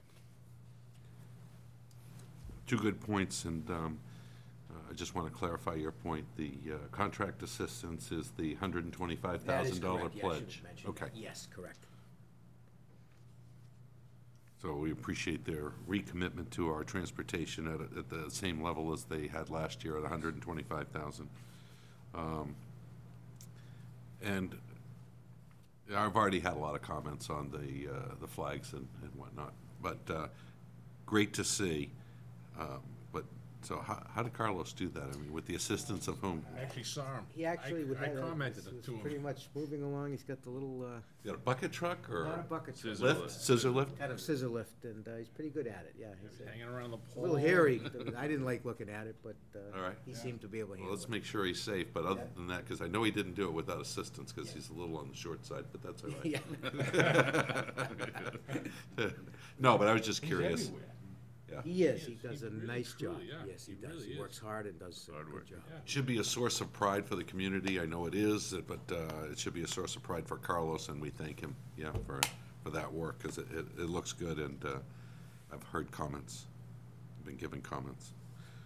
Okay, any comments related to Rick's administrator report? Other Okay. than, like I said, I saw Carlos out there, and I was amazed. I saw him the following night, and I said, "You're like Superman. You're everywhere." Even to the night we had Brian's festivity here. I don't know if you noticed at the end of it, he was one of the guys putting chairs away. Yeah, yeah. Just jumped right in and helped, put chairs away. Next, under old business, we have Town Administrator Annual Meeting Warrant. Yes, we have a number of Selectmen articles, if the board would like to consider them this evening. We are scheduled to go before FinCom on Wednesday to discuss some of these articles. A lot Okay. of them are recurring. Some of them are not. Why don't we do this for the benefit of Mike? Why don't we just walk through salaries and elected officials and boards, generally set by contract, and when not set by contract, the proposal this year is 2%. Correct. Okay. So, and, I don't want to cut out the chair. I don't know what's time sensitive. Is there anything that you think we should, if you circle for us or tell us, we should be addressing this evening, so it at least has two of the members voting on it? I'm going to guess that's one of them, but I don't know. That would be one.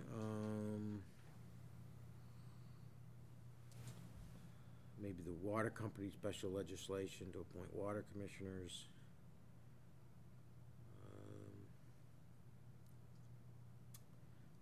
Repair and maintenance of Middle School East. Again, I will. Okay. We will be before FinCom on Wednesday, as they will take up the Selectmen articles. And the latest proposal that we have, it doesn't have the numbers, right? The cost. It does not, correct. So That makes that a little difficult. it does. We do have, Zach and I have kind of come to a number on middle school east as far as the repair and maintenance. Why don't you give us your best estimated guess at this point? I think we were looking about, what, 80,000, Zach? Correct. And that's not new money, right? Because it's not a new building, right? So, Well, it wouldn't, we decided not to structure it as a department, hence being an article. And it would be set out of free cash. And, yes, that's very much been part of the conversations of, looking at the school budget. And that's, Mike can attest to that, that it's certainly been a point that's been, drilled down, that the money from middle school lease within the school's purview has certainly been pulled out, but we decided it might be better not to put it into a department, but rather approach it in an article. We certainly do not anticipate that the operations for 1 year will be 80,000. So this was meant to kind of be an all-encompassing, that this would also be for operations as well as potential repairs if we needed to, and also to get to the next level until the board decides. There's also, there's another article for an RFP process on the warrant. right, so we've got to sustain the building. It was sustained last year at a different department, so I'm guessing this is a push of money. This isn't new money added to the Yes. budget. Yes. Okay. Long All right, way, good. long way of saying yes. No, I just, like, again, it didn't just come out of the ozone. So, I'm sorry, Rick, can you give me the article numbers? And what was that number that you said, 80? 80,000, yes. Yeah, that would be Article 27, Yes? I believe. If I may, I do have that funding schedule that does have numbers in it that you can see. Yeah. Yeah. Numbers, yeah, that was handed out. Yeah, the other one would be. Just got to cross-reference it. Yeah. Okay. Are they going over the, Rick, I'm sorry, are they going over the,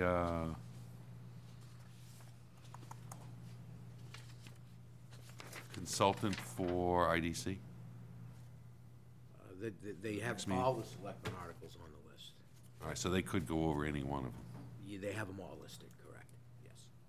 Okay. I want to bring Mike up to speed. I want to spend some time going over these because the origin of some of these line items was long before Mike was here. So I want to have him see their roots and then, kind of follow that.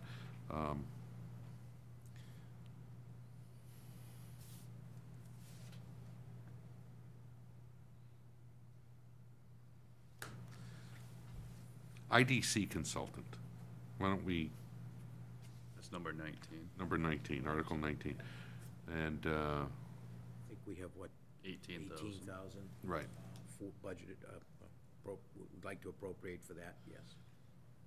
So I had proposed that to the IDC at one point to have them make sure that they were able to look at what other communities were doing, benchmark other communities, see what we could do for not just industrial, but commercial development, and the different tactics used by different communities. How they approached it, how they structured it, how they funded it, how they viewed their weaknesses, how they assessed their weaknesses, whether it be parking, whether it be whatever, and look at reports and look at information coming from other communities, kind of benchmarking those.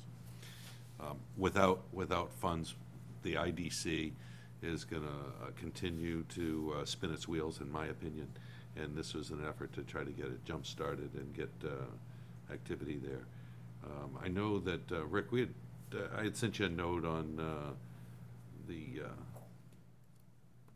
rationale and information behind it. Yeah. Mine was all outward-looking, not inward-looking. Yes, that was a draft, and just, I did meet with the IDC on Thursday, this past Good, Thursday. good. And your sentiment was expressed by many of them also. We Okay. maybe should spend little or no time looking inward towards the IDC, what didn't they do, that type of thing.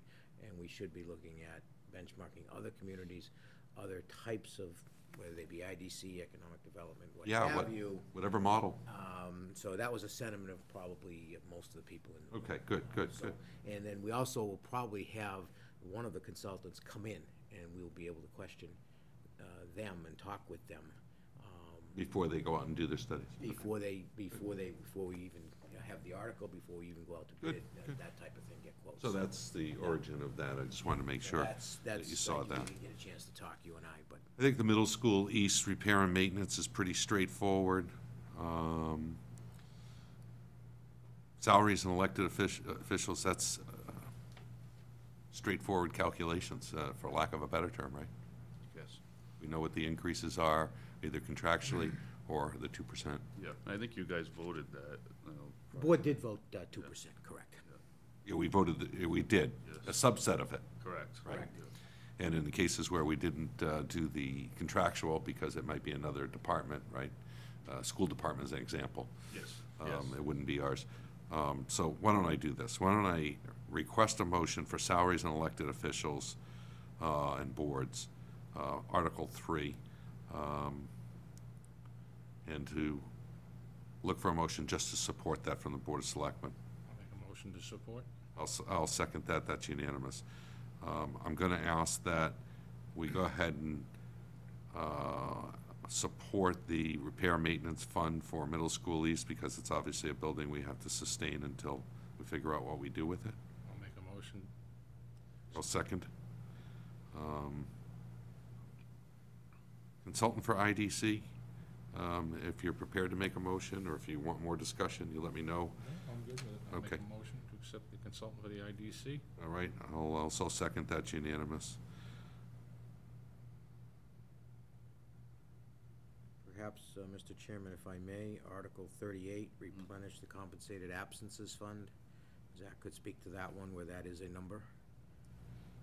That, if you recall, I'd Straightforward say also. about Yeah. 4 years ago at this point, we set that up through a statute that was available, which basically allows police and fire to use this account when someone retires and has sick buyback. You heard a little bit about it the other day.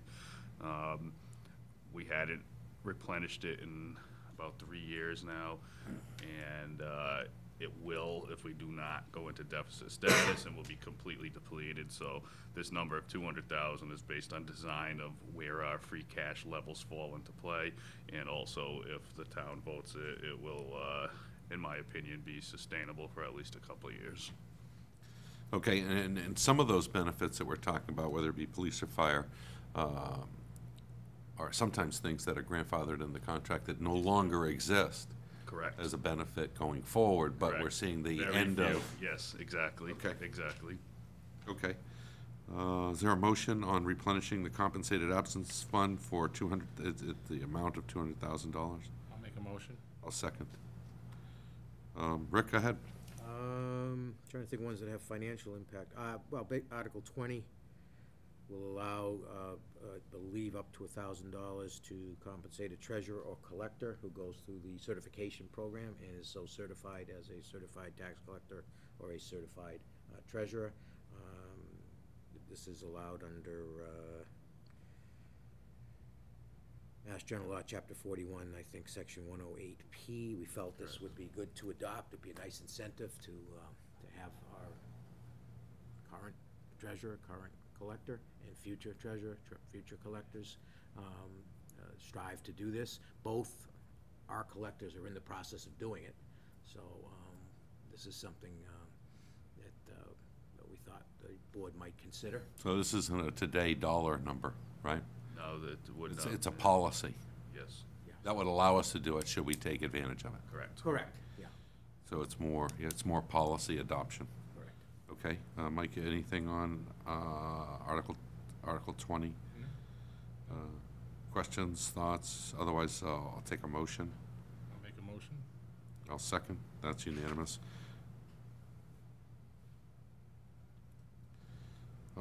The rest, there are others in here that I want to go to. About 25, Rick.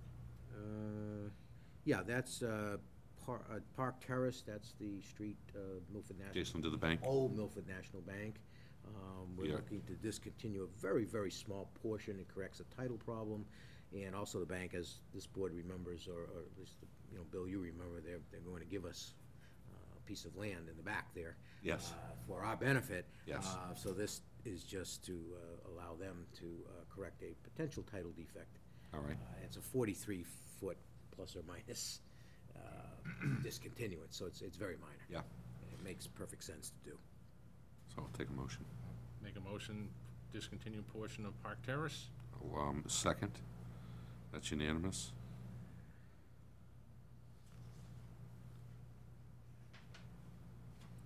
Some of them, I don't want to use the authorization to manage legal proceedings is an article that comes up every year. Correct. It says through the authorization of the Board of Selectmen town meeting, Board of Selectmen are authorized to do that. It's Article 6. And along with that, what I want to do is I want to put some guidelines and process around that. Exactly who's authorized and to what dollar amounts. So, Rick, if you could make a note, what I'd like to do is making a request that we get it on the one of the next two meeting minutes, because sometimes town council is acting on the for the benefit of the board, but we've not provided any guidelines to the exact settlement amounts and dollar values, and it would appear to be a controls issue for me. I don't know if it does for you too in terms of authorizations and dollar amounts. It makes sense, yeah. We should have that recorded somewhere, because frankly, as an individual, I'm not authorized as an individual to sign for anything, right? It would take at least 2 members of the board. In this case, Jerry would be, so we have to authorize what that number is. Good internal control to that. Yeah. Well, look, I'm sorry, it's an agenda item? Yeah, we just figure out what that is, and if, The agenda, okay. what I think would be helpful is maybe a review of past settlements and what those dollar figures are for the last 3 or 4 years, so that we can sit here and give some, threshold. Okay. And then a second piece of that is, so a dollar value controls limit. And then the second piece is an awareness when it's exercised, without having to find it in a warrant, in a big stack. Makes sense. There should be some notification coming out of legal for that. Okay. So why don't we make an authorization to manage legal proceedings as the article to support? If you're okay with that, Mike, it's one that's there every year. Make a motion. Second? So that's 6. I don't want to do annual town budget yet because I frankly don't know what it is yet. And I'd like to have, it's a bigger budget discussion with all 3 members of the board. Authorization to expend parking fines. It means the monies we collect, we can expend for purposes of within those departments. So I'll take a motion here, authorization to expend parking fines. Make the motion. This is like book reports, books, fines collected at the library. I'll second. Authorization to utilize insurance settlement amounts. So if we settle where an accident hits a light pole, for example, a street light, we're able to repair that street light without further appropriation once the town meeting approves the use of that. So that's number 9. I'll make a motion. to I'll accept. second.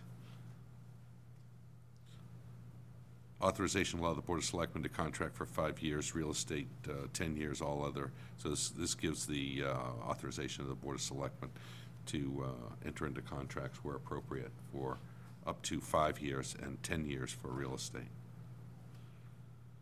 I'll take a motion there. A motion to accept. Proposals under 30B. Do you have that dollar figure on Article 18? So, Rick? Actually, I don't know that there is a dollar figure. This would just allow the selectmen or authorize them to seek proposals towards either sale, lease. Okay. And then if you did get to that point, you could then enter into an agreement to sell or lease. So there's no financial burden associated with There that? is- there is Other not. than some advertising? Well, there'd be some advertising that I would hope that either Jerry or I, we could do through our budgets, yeah. All right, I just Yeah. want to make sure we're all good. So it allows us to take proposals, Correct. And enter into agreements. enter obviously into agreements. Subject to, town meeting approval. correct, yes. So anything is going to go back to town meeting on this. Okay. Mike, take a motion? Take a motion? Yeah. I'll second that motion, that's unanimous. Rental revolving account, refresh my memory. This is a result of the Modernization Act that will allow rental revenues to be held into a separate account to be used for repair and maintenance of said rental property. If we were to rent Middle School East, for example, we could take that rental income. Correct. Put it into that account to be set up, and then use it to make the repairs. Okay. Same This as the youth is, center? again, under, You have the revolving fund, so it already, Exists. it's built in, yeah. Okay. Yeah, but kind of the same concept. same, yeah. Yeah. To a So is there a motion? I'll make a motion to accept. That's 29, I'll second.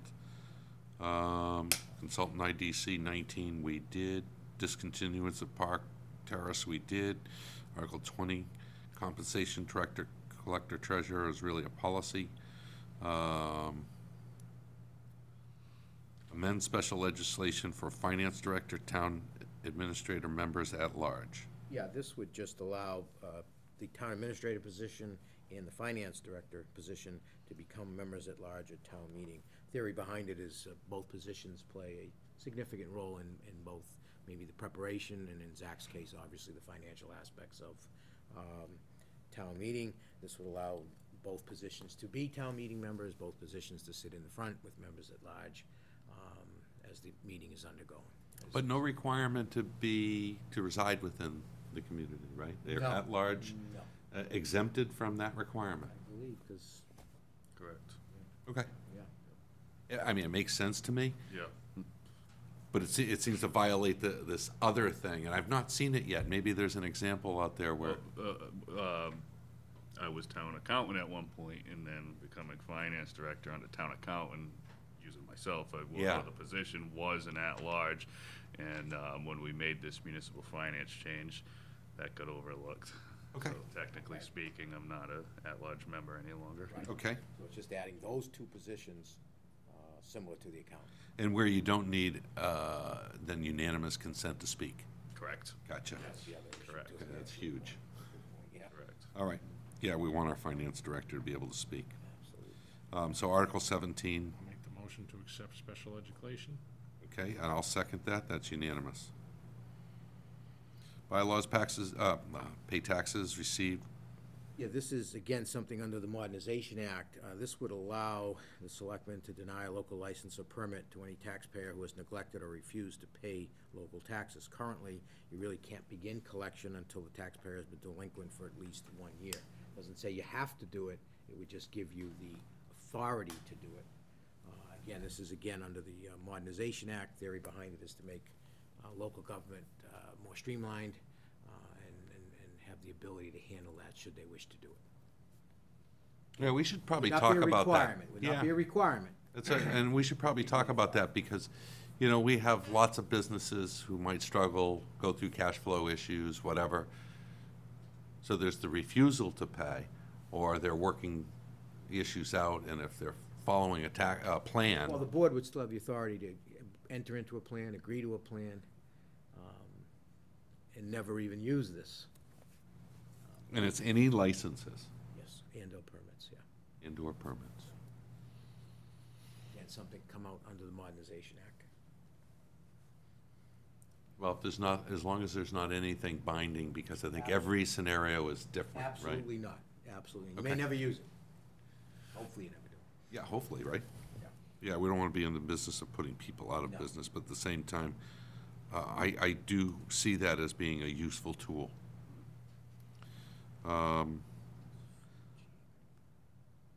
We're not going to go over that with the FinCom, right?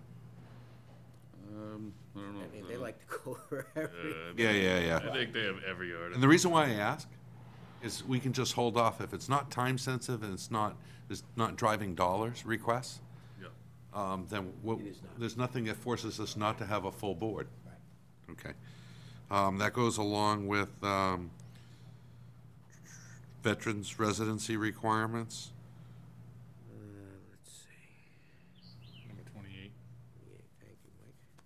Oh, yes, this kind of came about, I had a veteran come in, he came into my office, and he came into the assessor's office, and he was looking to take advantage of the residency tax exemption, but there is a, I'm sorry, the tax exemption, but there is a residency requirement of 5 years, but the statute allows the town to change that to 1 year. So I kind of felt that the gentleman obviously gave great service to his country, was injured, and this would be one that would just allow the town to grant the veterans real estate tax exemption to otherwise qualified veterans who have resided in Mass for 1 year prior to the date of filing. Currently, it's 5 years. I did talk with Jen Sklar, the assessor, and she's also very much in favor and co-sponsoring this article. It wouldn't be, it wouldn't be great dollars to the town. It just seems something that's appropriate to do. They have to meet all the other requirements. It just lessens the residency requirement, that's all. Yeah. That's all. How about the Board of Assessors? What do they have? Do they have any input on it? Absolutely, and they're co-sponsoring. Oh, okay. Jen, I talked with Jen myself on this one, and the gentleman also went into her office, and both of us had the same opinion, that this would be one that we would like to. Can we get an assessment of what that potential impact is? I know it's guesstimate. It's finger in the wind stuff. I can sure try to do that. Yeah, that's all. Yeah. Just, and the reason why I ask, I'm also supportive of it. They can be supportive of it in a scenario that would impact us for $4,000, or they can be supportive of it for a budget hit that might be $200,000. Either way, it's support of the veterans, and I'm okay with that. But I just want roughly what their estimates are is helpful to me. Yeah, I think we're all generally in favor of supporting the veterans, and in any way we can. Let's just know what that might be. Compensated absence funds, we talked about. I'm sorry, we're not gonna vote on that one tonight? No. Okay. And I say no because I'm not reluctant to vote on it. I think there's a piece of information I think Will could participate in that. Absolutely. Reduced limits on speed roads that allows us to but doesn't require us to. Then special ones down to 20. Yeah, this is, again, is coming out of the Modernization Act. So, You know the yeah. difficulty we've had So, Mike, I'll give you some history on this. doing this one. And it's actually good history for the benefit of the community as well. So we were challenged on some of our speed zones. And for example, we had 20 at Town Park for years, in front of Town Park, where people cross and on Congress. And the state said, well, you didn't get authorization. It doesn't meet the technical requirements to make it 20 or 25. So therefore, it has to be 30 like the rest of the densely populated zones. And I just thought at the time, here it comes out of Beacon Hill saying, you can't possibly know the speed requirements for your roads and where it might be a unique situation around a park where young people are. So through Governor Baker, I should say, Governor Baker initiative, and through the legislation, the Municipal Modernization Act said essentially the same thing. Hey, these people know what they're doing. They know what the speed limit should be. Let's authorize some of these changes that allow towns and communities to make these decisions. So that's really what this is. So any thickly settled or business district that is not a state highway, no need to petition DOT. And there's nothing, again, nothing in this adoption that requires us to do anything. But there may be unique situations we want to review that and want to. And without approval of this, we wouldn't be able to. Every time we did try, we were unsuccessful too, unfortunately. Right, it got rebuffed. So why don't we hold that off? There's okay. nothing time sensitive about that. Will may want to weigh in. And then I most certainly do not want to take up a discussion at the IDC, at the FinCom, as it relates to special legislation to appoint water commissioners until the full board has had an opportunity to weigh in on that. So we'll hold off on 15, 16, 36, Yep. and then 14 and 28, it looks like. Okay. I'll let them know Wednesday. And you said 4, I'm sorry, right? Did you say 4 the 4 town also. budget? Okay, yeah. No, I didn't, I said 14, but 4 also. 4, 14, 28, 15, 16, and 36. Correct. Yep. That's what I have. Um, Okay, perfect. Yeah, hopefully we've made some progress so that you can discuss it with them, but there's some I absolutely don't want to go to FinCom with until a full board has had a I'll let review. them know that night, that the certain ones, yep, that Yeah. you haven't discussed in a full. I mean, if board they want to discuss the merits of the Municipal Modernization Act, okay, but most certainly not the water company Right. discussion without a full board review. We've just not had that discussion.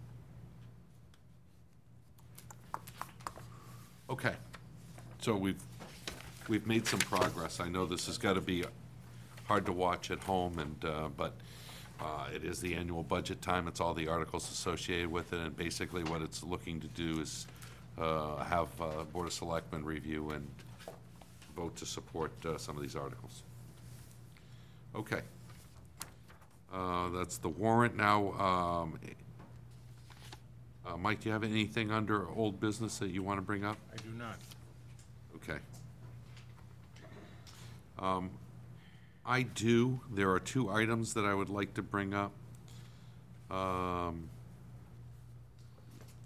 We're in the process of reviewing, and I think you're all set, right? Yeah, I see it. Yeah, good, okay. An exec, okay. I saw you wanting to get up, and we should be fast, I'm hoping.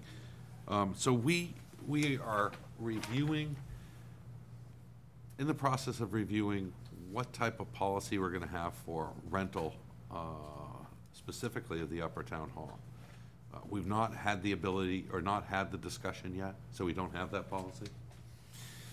But in the meantime, we had a request. And so I want to address the specific request as a point solution until we adopt a policy. I just didn't want to hold off somebody and say, well, we don't have a policy, we're not going to discuss it this meeting, and the person's out there not having a yes or a no. So this is a specific request that had come in January. This is how long we've been holding off. It's for the Upper Town Hall, and it's for a concert specifically for Livingston Taylor. It's an event to be used for a charity, a local, and it's not specified at this time, but it will be a local charity identified to benefit from that concert. I wanted to see, the requirement is town equipment to be used, table and chairs. This is not like other events that happen, I think it was Concord or Lexington, I forget which of the 2, and other communities where their town hall is used periodically.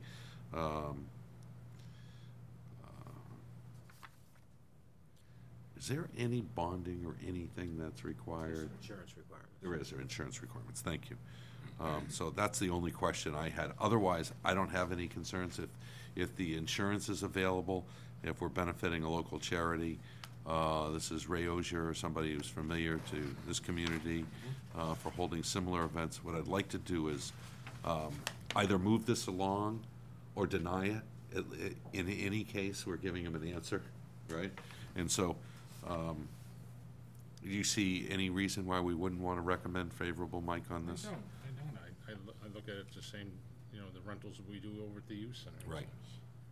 I would make a motion to accept it. And so would I, and the only thing is we'll stay in touch.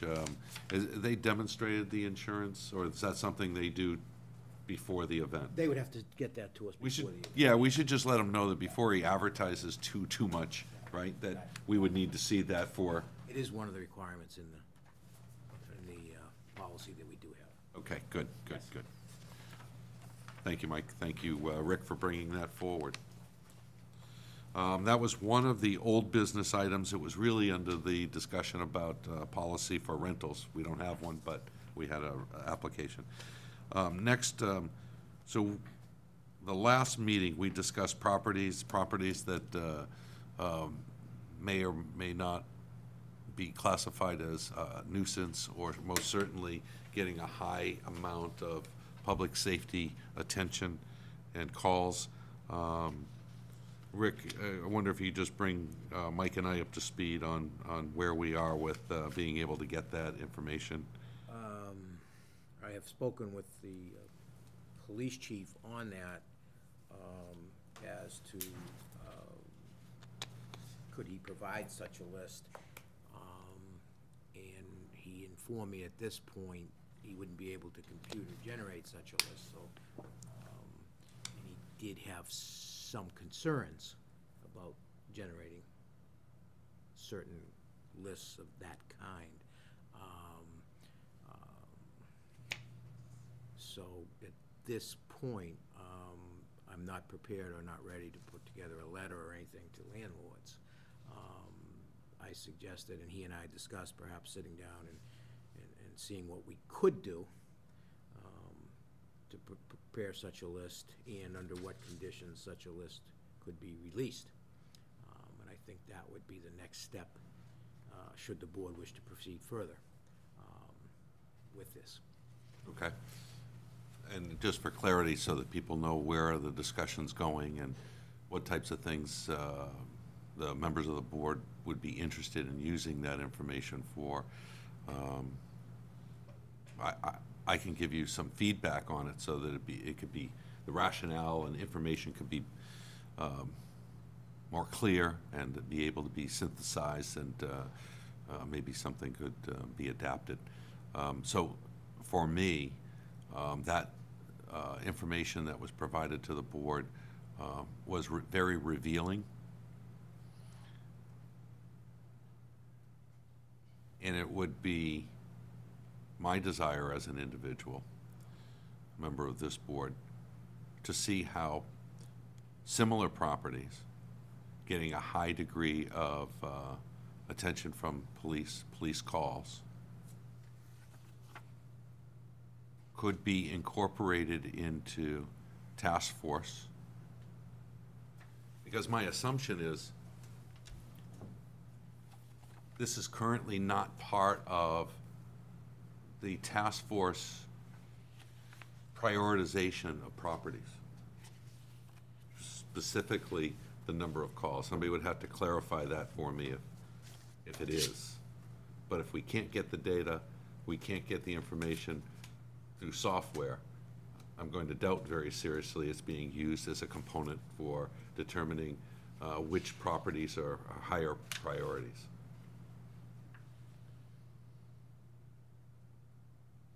Didn't I see a second email come out from the chief where that property, he broke down what the calls actually were?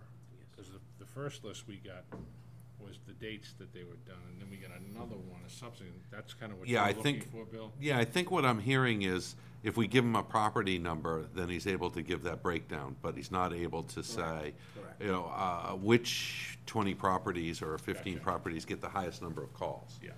And so, well, he's not able to do that from a software perspective.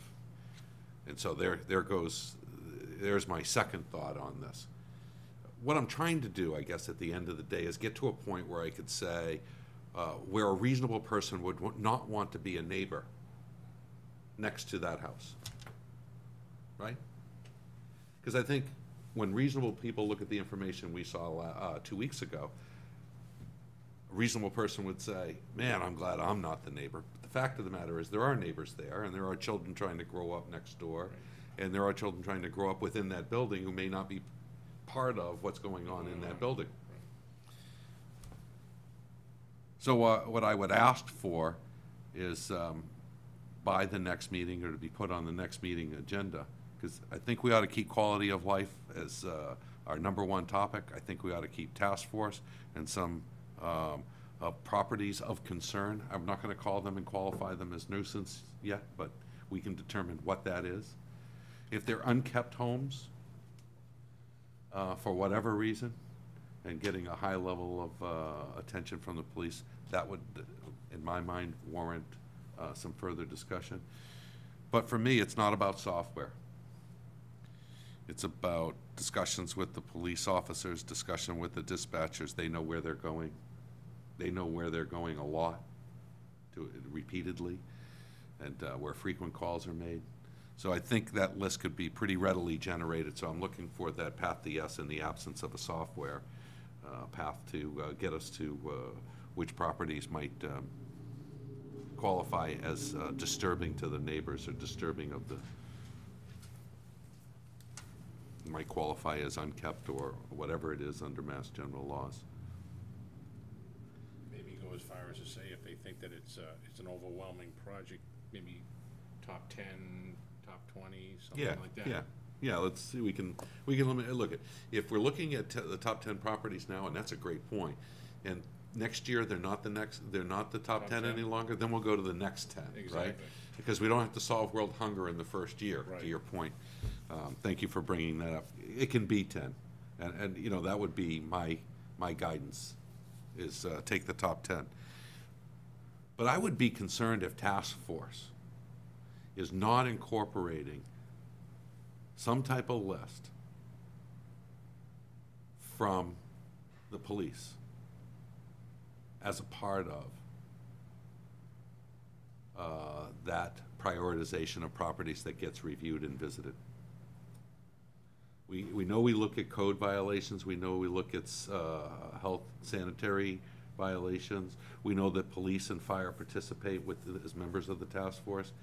But if the police aren't bringing forward what properties are getting a lot of attention, then I think we're missing a key component in what our task force might want to look at. Okay. So if we could have that, maybe put that on the next agenda and have the police chief and if we need the members of the task force here, I'm okay with that too. So that's the properties. We talked about the rental. Next, if there's nothing else under old business, we have new business. Town administrator awarding of a number 2 fuel oil bid. Yes, we received 3 bids. The low bid was from Devaney Energy out of Newton, Mass.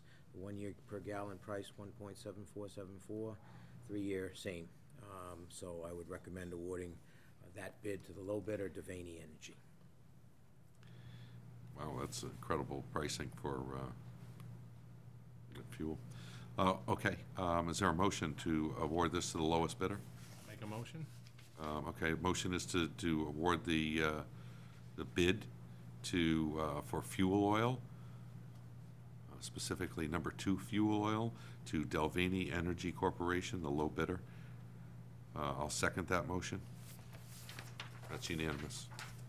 Next, we have Military Support Peer Program, permit to obstruct.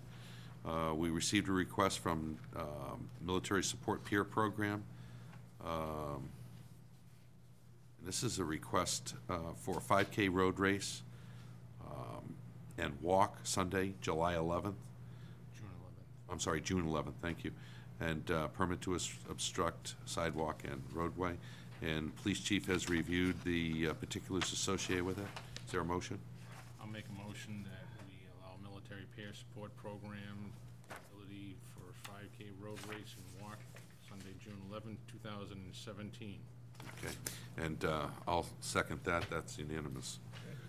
Next, we have a request from the MWRTA to provide a letter to indicate the new chairman and the liaison to the MWRTA. So I'm no longer chair, wouldn't be me. It's moved from Brian to me and then now to Will. Is there a motion to approve this letter? I will make a motion to approve the letter. Okay, and I'll second that. That's unanimous. Okay. Vernon Grove trustees, Avis Pond Fund. Vernon Grove trustees have requested that they seek approval to use up to $5,000 from the Avis Pond Interest Fund. Money is repair and reset 38 stones in Vernon Grove Cemetery. Is there a motion? I'll make a motion to allow the Board of Trustees of Vernon Grove Cemetery the approval to use up to $5,000 from the Avis Pond Interest Fund. I also second that. That's unanimous.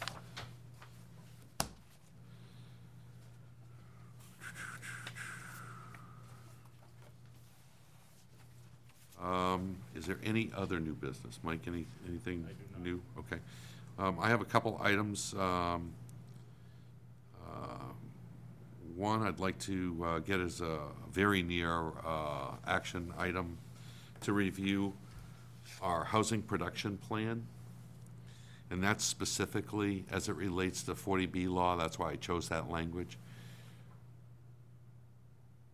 What it says is communities can wait to be targets of unfriendly 40Bs, or they can put together a housing production plan that helps us manage our way to affordable housing and not take on unfriendly 40Bs.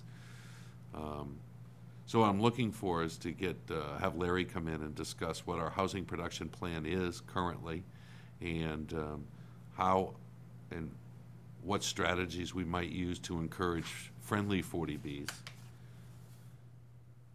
And that can take on, that definition is kind of ambiguous, but what a friendly 40B is, and what types of strategies and plans we'd like to put in place to get ourselves to the 10% threshold without having to fight off unfriendly 40Bs. That's all I have for new business. In front of us, we also have the Attorney General's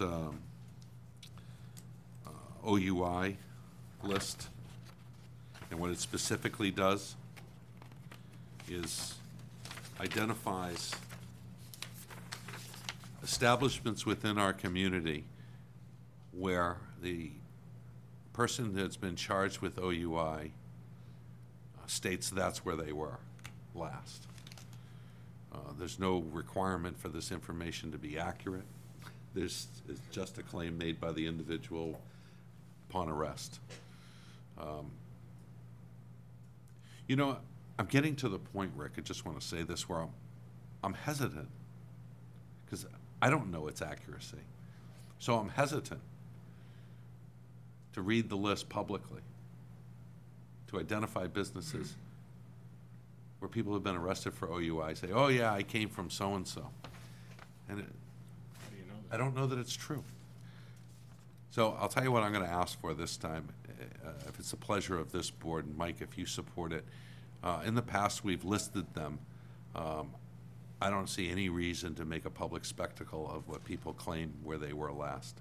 But I think it's still important that those letters go out stating specifically that this is where they claim to have been last, so at least they know. From a permitting standpoint, it's not anything that we've ever factored. We've not looked back at the number of times.